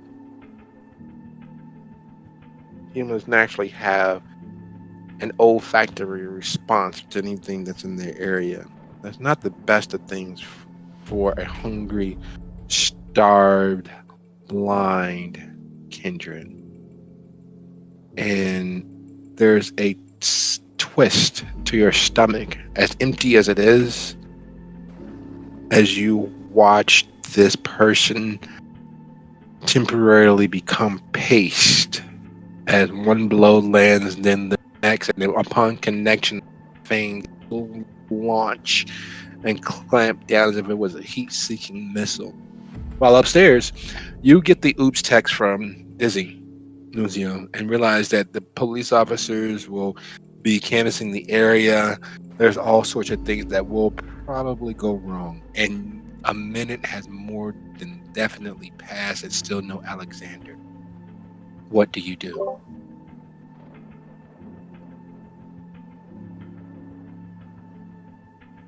First, I just scream into my hands just to let out some frustration, and then I'm going back in. Blue is shaking his head. No, no, no! And you two descend back down the stairs. And I'm also going to reactivate my Oblivion sight so I can see what's going on.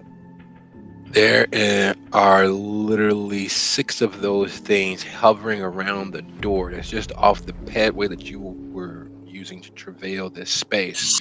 They are watching with rapt fascination with their eyeless faces what's happening inside. You hear scuffling, exponentially expanded. It feels and sounds as if some large moth of incredibly strong size and determination is sending buffets of wind. You hear scrabbling and screaming and a quieted ah!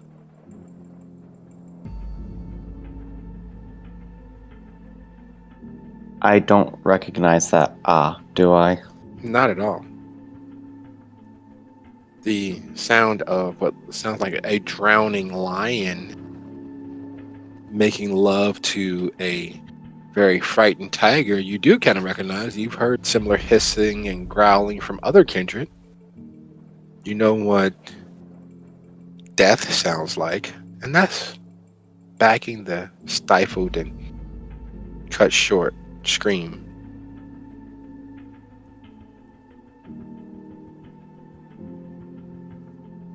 With all that in mind, thinking better of it, I decide against heading inside. And instead, I'm going to reply to Dizzy. And I'll type my reply in all chat, or in the open play. Alright, sounds like a plan.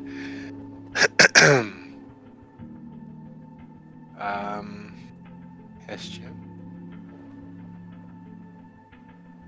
Having copied down the number, copied down the last points of contact, knowing that alien's corpse is cooling in a drawer not far from Sylvie.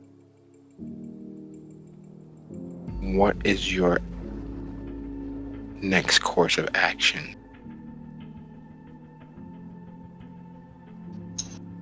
Well, now that I no longer have that phone, I'm going to tuck the list and information into my pocket. I'm going to head towards where I last knew Whispers had set up his own personal space, just to see if, like I said, I was worried that he left, or whether he's just maybe out somewhere for the night. And knowing kind of what I do in the response from Martin, I'm wondering if that has something to do with it. When it rains, it pours. And entering into Whisper's space, you wish you had not gone to investigate. Whispers is very focused on his rats. He holds them in high esteem. In fact, you try not to think on it overly much, but you're sure that for the bulk of his own life, they perhaps have been his only friends and associates. His manners weren't necessarily the best. They weren't horrible. But it's clear that these rats meant a lot to him, and you definitely use the past tense.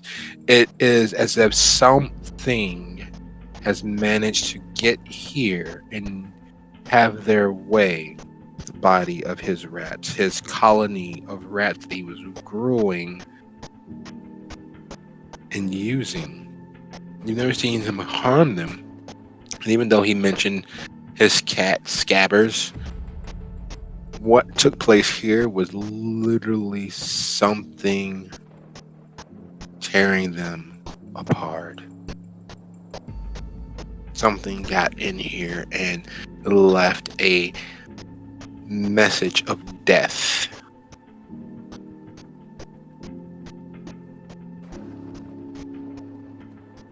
Oh, no. I'm going to look around and see if I can figure out, does it look like some other type of animal? Is there like a way Yes. of putting it in? This is definitely the handiwork of some animal. You have seen Kindred do this to packs of humans, but something like this isn't a human hand. This isn't a kindred-sized hand. This is not someone who is larger than these animals. This was an animal roughly rat-sized, maybe a small cat that got in here and tore a swath through a colony of rats. And you think back to your tunnel escape from the speakeasy. You think back to how those mice and rats were far more attentive than they should have been. And a picture forms, and not a friendly one at all, that someone was using a animal companion, a ghouled animal, and sent this message to Whispers. I'm going to start looking for a way in or way out for whatever got in here. It's easy. Getting in is much the same way as you. It's mostly this abandoned property. So sending a rat size or mouse size or cat size ghoul creature in here with the express purpose of destroying all of the living animals would not be that hard at all. In fact, the security of this place is solely against human-sized, kindred-sized beings.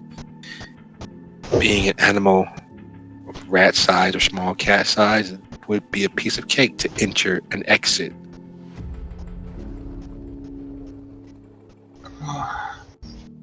I'm going to look for his cat and see if the cat is still here. No, Scabbers unfortunately is not here. Scabbers is actually in the Haven. away from the mice. So you know that he has kept Scabbers as a patrolling agent for the Haven and keeping the mice, well, the rats in line without actually destroying them. This was malicious. This was intended. And part of Hesha knows what she would feel like if someone decided to enter Haven and, well, the shelter portion of the Haven and have their way with the humans therein, how she would feel.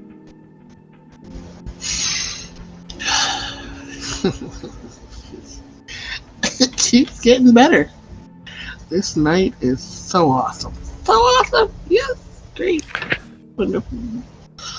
Oh. I don't know what to do with the rats. I don't bother to clean them up because that's just not something I want to be doing right now.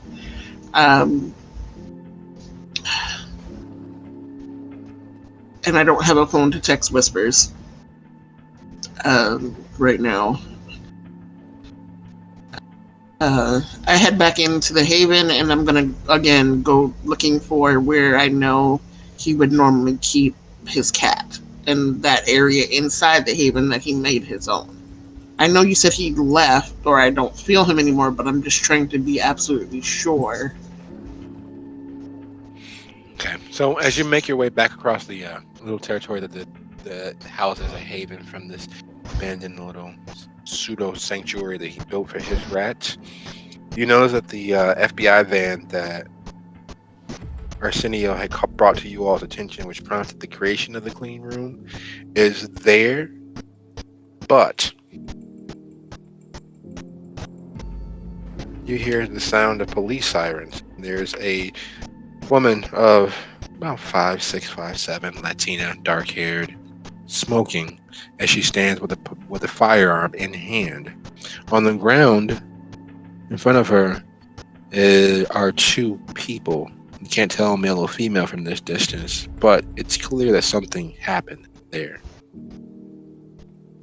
I'm gonna put on my most. Oh crap! I can't because I'm still burnt. Yes. I have to go in. I can't. As curious as I am, I have to go in because I don't want to answer those questions.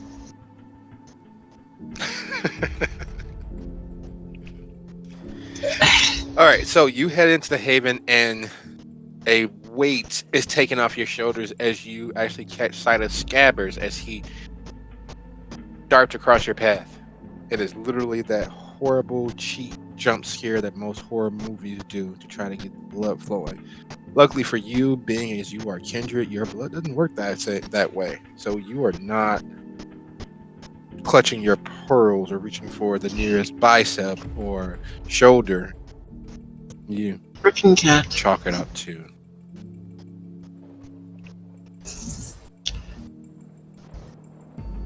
Is it heading back the way I was coming from, or is it just there? It's chasing something in the shadows. Clearly a mouse or a rat that shouldn't be there.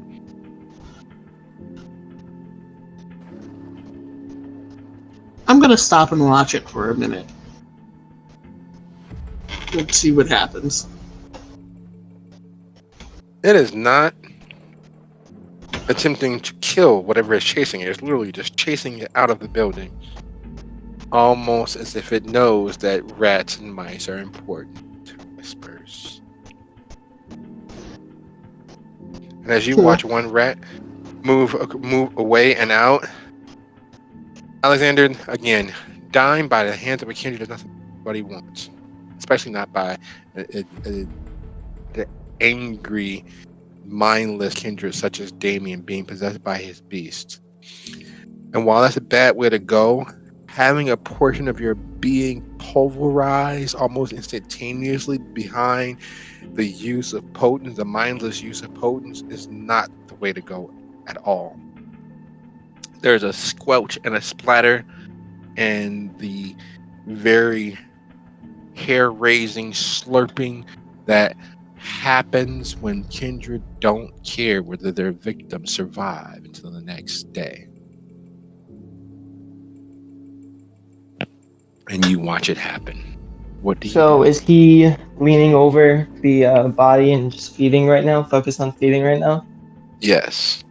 All right. So I'm gonna use Silence of Death to get two of the stakes and creep up behind them to meticulously and make sure I try to, just for good measure, jam two stakes in this time if I can.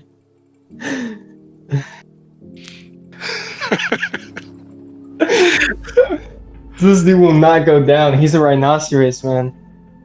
All right, let's see what happens. Go ahead and give me that lovely dexterity and melee roll. Because you having the opportunity and him being focused, and you're staying just outside of attack range until you're prepared to make your action, you can add 1 dot. And Lucio, you watch as Alexander moves across the doorway towards the sound that you're trying not to go in to see. What do you do?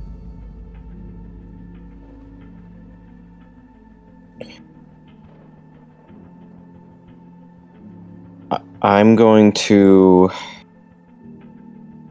I'm gonna like keep my eye on it, but slowly like back away because I figure that Alex has the situation under control, and those things, whatever they are giving me the creeps.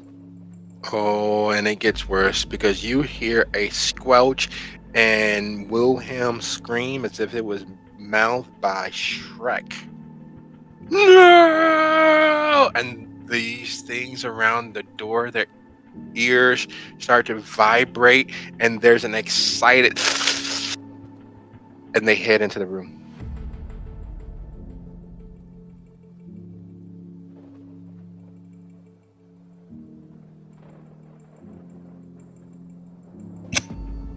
What are they doing? Well, Alexander, you've never struck truer. You've never connected with as much clarity of focus, having all but meditated on striking true, striking hard, striking fast. The broken pieces of the broom go flying into Damien's heart.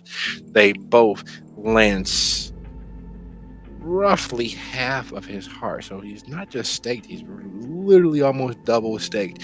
And as his head goes back, a scream escaping until it no longer can make a sound as he locks into place, you feel the room grow colder. The light above twitches and flickers as the room gets a little darker. The human that Damien killed twitches. First the leg, then the arm, as the body falls out of his torpid grip. Oh, you gotta be kidding me.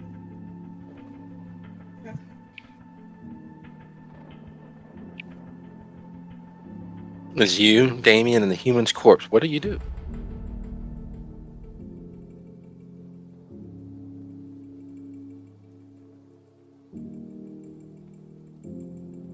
How much in a state of disrepair is this human corpse?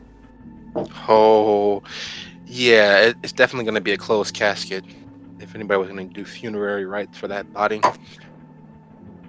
it's been savaged and all but eaten as Damien chewed and slurped and pulled as much blood as he could, as quickly as he could from the body. There, when his blow initially connected, the arm was instantaneously pulverized from the deltoid down to the bicep. It was hanging by the flesh itself. The bone underneath had been shattered in more places than it should, and when he clamped down, fangs on, he held the body with enough strength and force that the ribs were cracked and being pushed into the lungs themselves.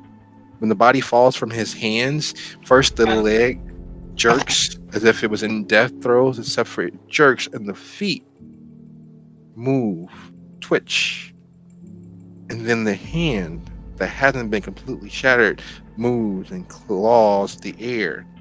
The head with the savage neck, the vertebrae broken as his fangs connected, and he dug in and was attempting to suck everything that there was from this being. The head lolls and rolls as if it's at an angle, but it shouldn't because the body hits the floor, falls like a sack of potatoes. Yet the head moves. Maybe it was a trick of the light. Man. Okay, so hoping the limb damage will give me a little bit of an advantage. Probably not. How much time does it look like I have to grab Damien and run? Well, the body's dead. You grab Damien and go right now. And then Okay, yeah. And then the body I'm moves again. gonna. Sorry? And then the body moves again. You can almost hear air being sucked into the non-existent lungs.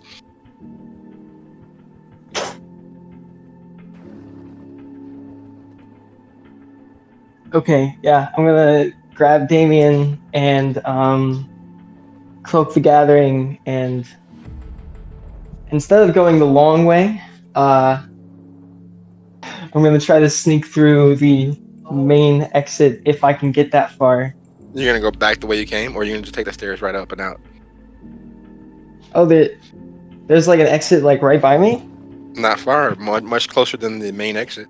The exit that Lucio Okay, just yeah. went down. I'll definitely go that route if I can. I'm gonna try to grab Damien and go, like, while cloaking the gathering on us. And you and Damon? Yeah. Okay. Before he does that, I'm gonna shout to him, let's just go. I shout to him, let's go. There's no one at the exit. We gotta get out of here fast. I don't know how well you can see, like, ghosts and shit, but it's crazy in here. The body starts trying to stand up. Yeah, Run! I'm leaving. I'm leaving with hopefully me and Damien are obfuscated, and I'm gonna bolt it as fast as I can without breaking obfuscation. Lucio, you watch as Alexander and Damien disappear. Unfortunately, you're almost positive that anything that is part of the other side of our world has no problem seeing the living or the all. Blue is all but freaking out. He's dancing from foot to foot. Let's get the fuck out of here. Let's fucking go. They can find their own way. We should have stayed up there. Yeah, you're right. Let's go. And I bolt upstairs and out the exit as fast as kindredly possible. Moving within Cloak the Gathering, you're moving at your standard pace. Even as skilled as you are at it, if you do more than a leisurely stroll, you will break that. Not that you really need to worry about it at this point, at least not until you get outside, but you're carrying the body of what looks to be a dead young adult. One of the things that the beast does without thinking about it is to begin to mend some of the damage. So the blood that was taken in from you and Lucio and from the remains that are in that room was already being spent toward mending the flesh. So the charred aspects of Damien are a little less charred. The most garish wound is those that you've heaped upon him. And when you both make it to the ground floor and are stepping outside of the hospital, you hear the sirens that are echoing and ping-ponging across east to west, north to south, and closing in on your area. Where do you guys go?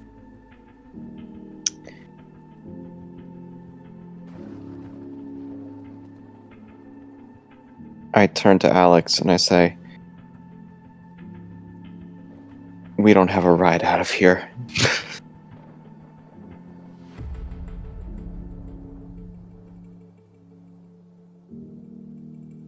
I'm gonna whisper back out of thin air. Just find an alleyway. I'll follow you. All right.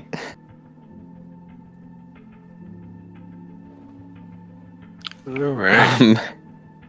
I'm gonna. I'll try and find an alleyway. I happen to know, like, the direction to Damien's office From here? from here? Yes. Yes, you do. It's actually not that far, about 3 miles. Of course, that is 3 miles through a city and an area that is on high alert. That is 3 miles without any vehicle to obfuscate or hide the fact that Damien very much is a corpse at this moment. All right. Alleyway first, and then I'm gonna start sending texts. All right. Lucio, it's going to come down to you. So would you be so kind of dexterity and subterfuge to blend in and not attract the attention of the random many police officers flagging to the area?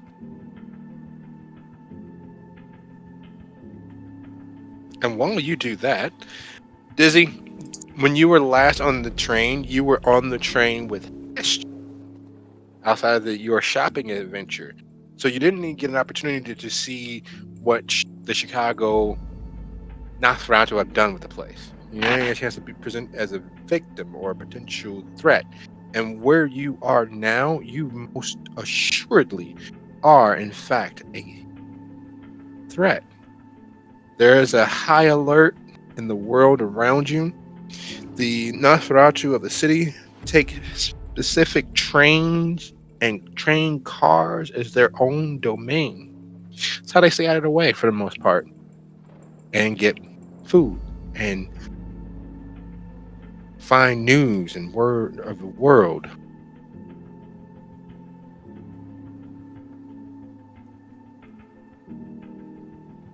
And there are no such thing as coincidences. Guess whose train you're on? Why is it my new friend? It was your newest friend. You just can't seem to catch a non-break to save your life. She has clearly just finished hunting. And as you step onto the train moving toward the loop in the downtown area, you realize whose train you're on because she sits next to you.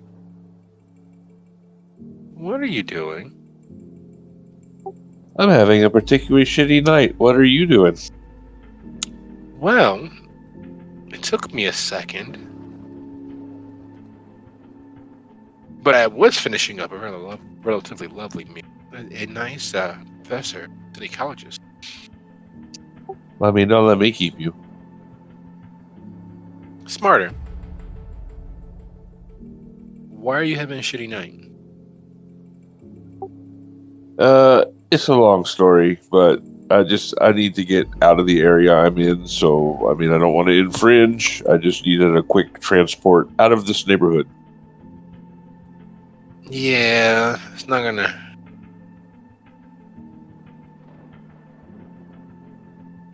How much cash do you have? On me? I mean, not much. Give me half of it. All right, she'll give her half of it. I should have probably asked for more. But I don't want to take all your money. Friendship only goes so far. And she scrambles and reaches through the blankets and layers of clothing that is barely quantified as actual clothing. At this point, is more of a, like removable fur skin that she lives in. And she comes up with a Boost mobile phone that's clearly seen much better days, but due to its build and cheapness of function, It works. It's operational. She flips it open, and on the greenish blue, very cheap electronic user interface that it has, you see the news report of the terrorist alert. You see the city, well, growing to be citywide alert for, and she hands the phone over for you to cipher through the information more directly. We don't typically give away information. That's the reason why I had to charge you something. I mean, that's fair.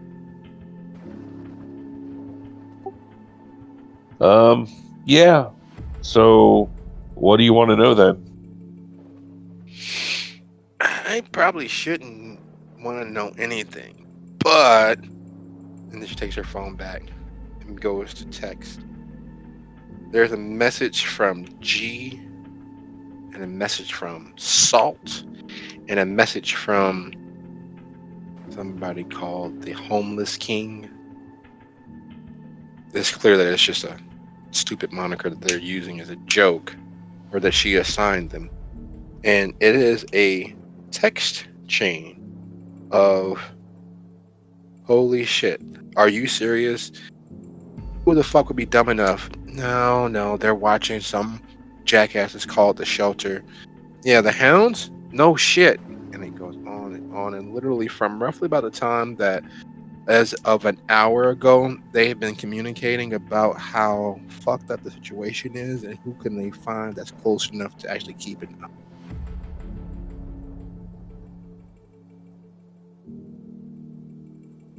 Yeah, so there's an explanation. I don't know if you really want it. Give me a one up on fucking Jean. Since she became a hound, she's been kind of up in her highfalutin, if you might say. Well, you know some lick named Damien? I mean, Sheriff? Yeah, I think that's him. Yeah. So these people that I barely know were going to get him out, and then everything just went to shit.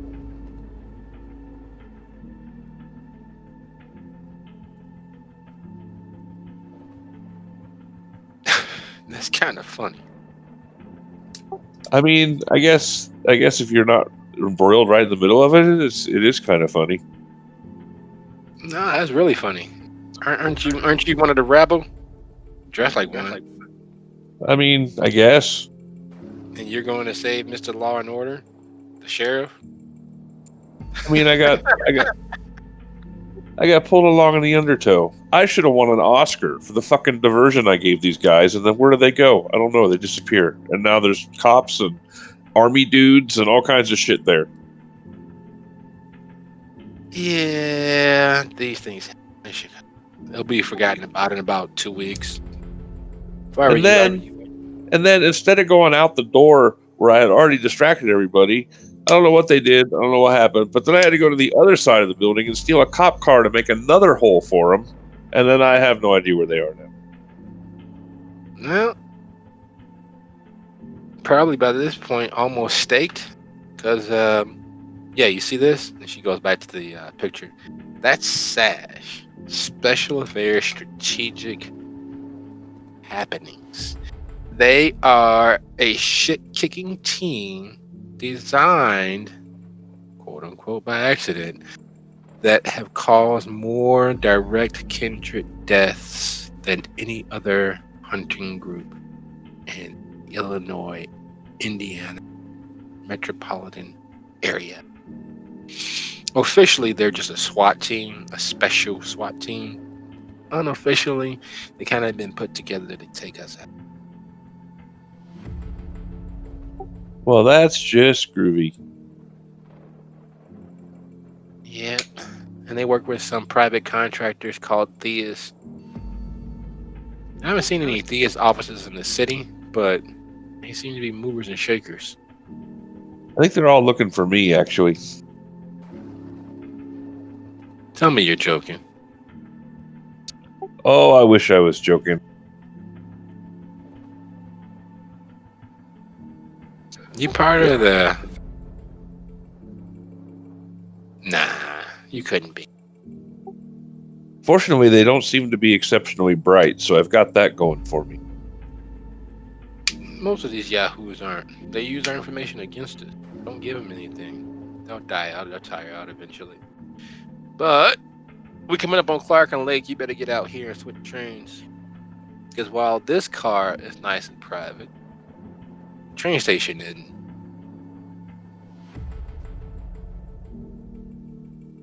So you better switch lines before they catch on to what train you got onto. This ain't like London or anything. Damn highly surveilled.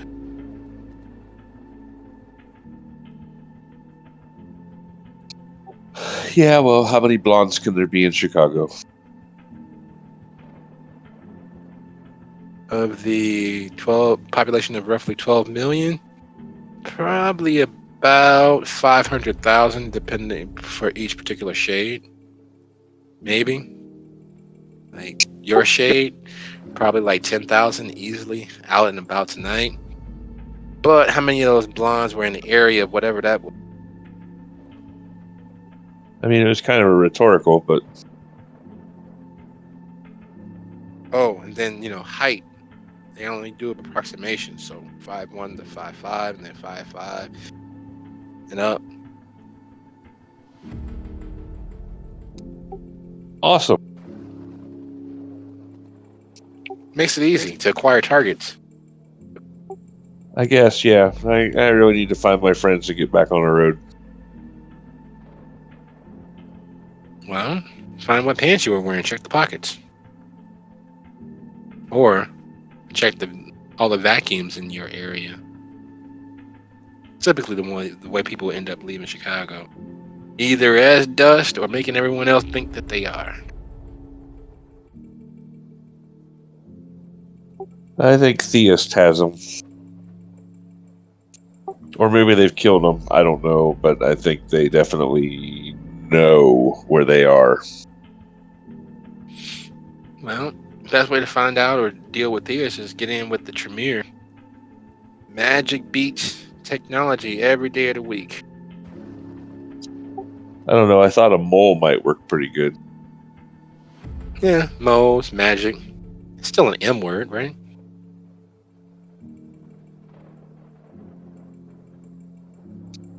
That it is.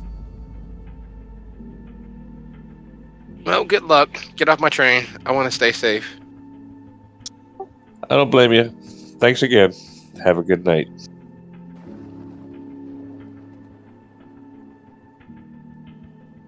And once you get to the alleyway, Alex, Lucio, what's your actual plan for escape? If I recall correctly, we were driven here by Arsenio, correct? Yep. I text him the nearest street that we are on and tell him to come there to pick us up. And then I send a second text to Dizzy letting her know we got out and that we're on whatever street it is that's closest to us in an alley. Or I don't actually include the alley part. I just say we're near here. Okay. And like the specific wording will be, we're safe, we're on this street. All right. So Arsenio getting to where you guys are is going to take roughly about 15 to 20 minutes because he's got to get it outside of the cordon, which seems easier than it actually is because they have his paperwork, ask him what the fuck he's doing at the hospital. It becomes a whole show. Luckily, they're pretty good at their job about questioning, making everyone feel uncomfortable. So only about 15 to 20 minutes. Hestian, dear, that cat is far smarter than it should be. You know for a fact that it is a ghouled and well-loved animal. Or more. Because once it chases the rodent outside, it sits down and watches you.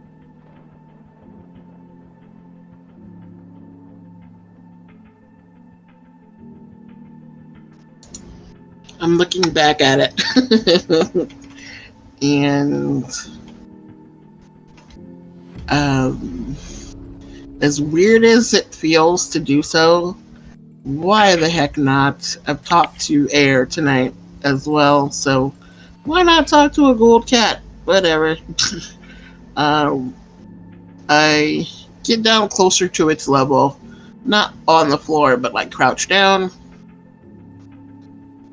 and ask, "Do you went? Any clue?" It cocks his head. It cocks his head and looks left and right as if to ask, like, how the fuck did I know? Like, do I have pockets?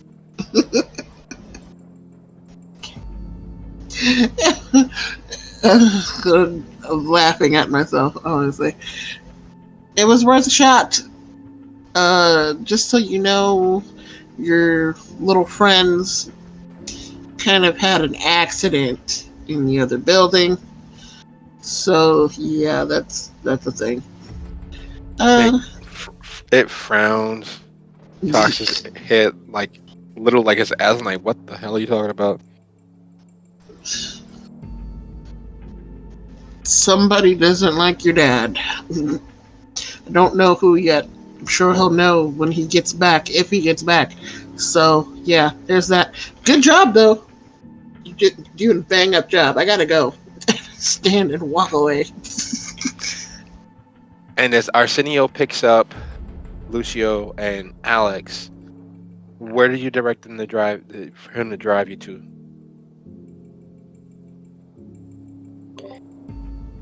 Once he's there, I'm gonna direct him to drive us to Damien's office.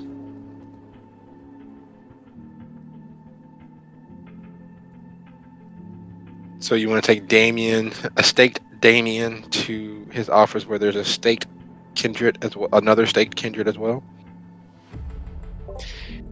I think we should take Damien back to our place instead to see if we can bring him back in a more controlled environment than last time.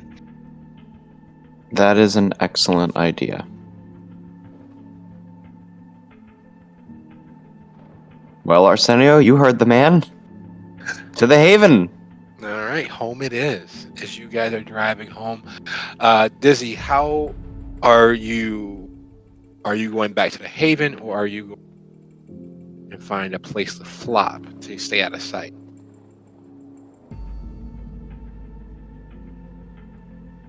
I'll probably get a hotel room or a motel room or something. Well, you just still have Genghis's number. That's true. Maybe I'll swing by, take an Uber over to the Succubus and see what's happening over there.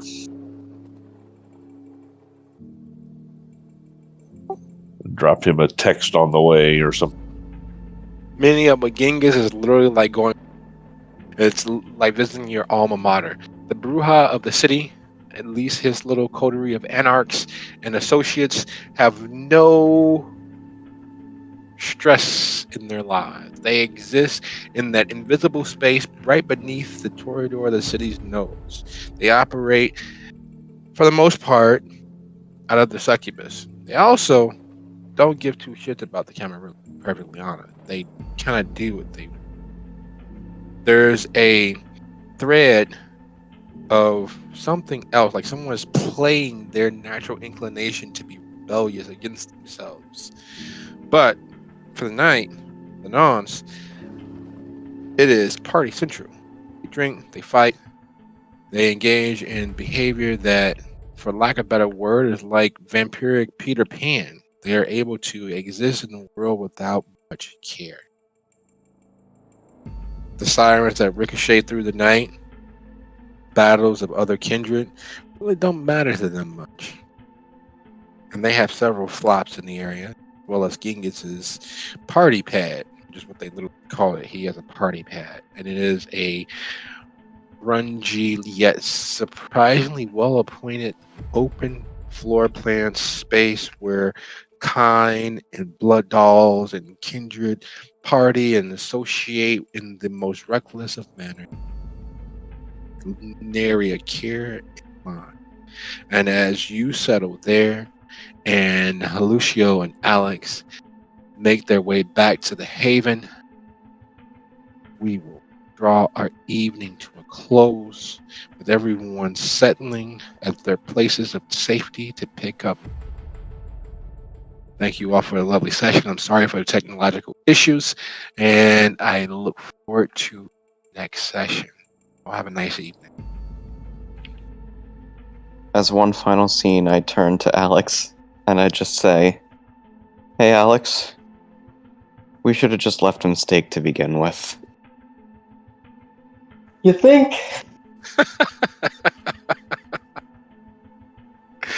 Very nice done. Thanks, guys.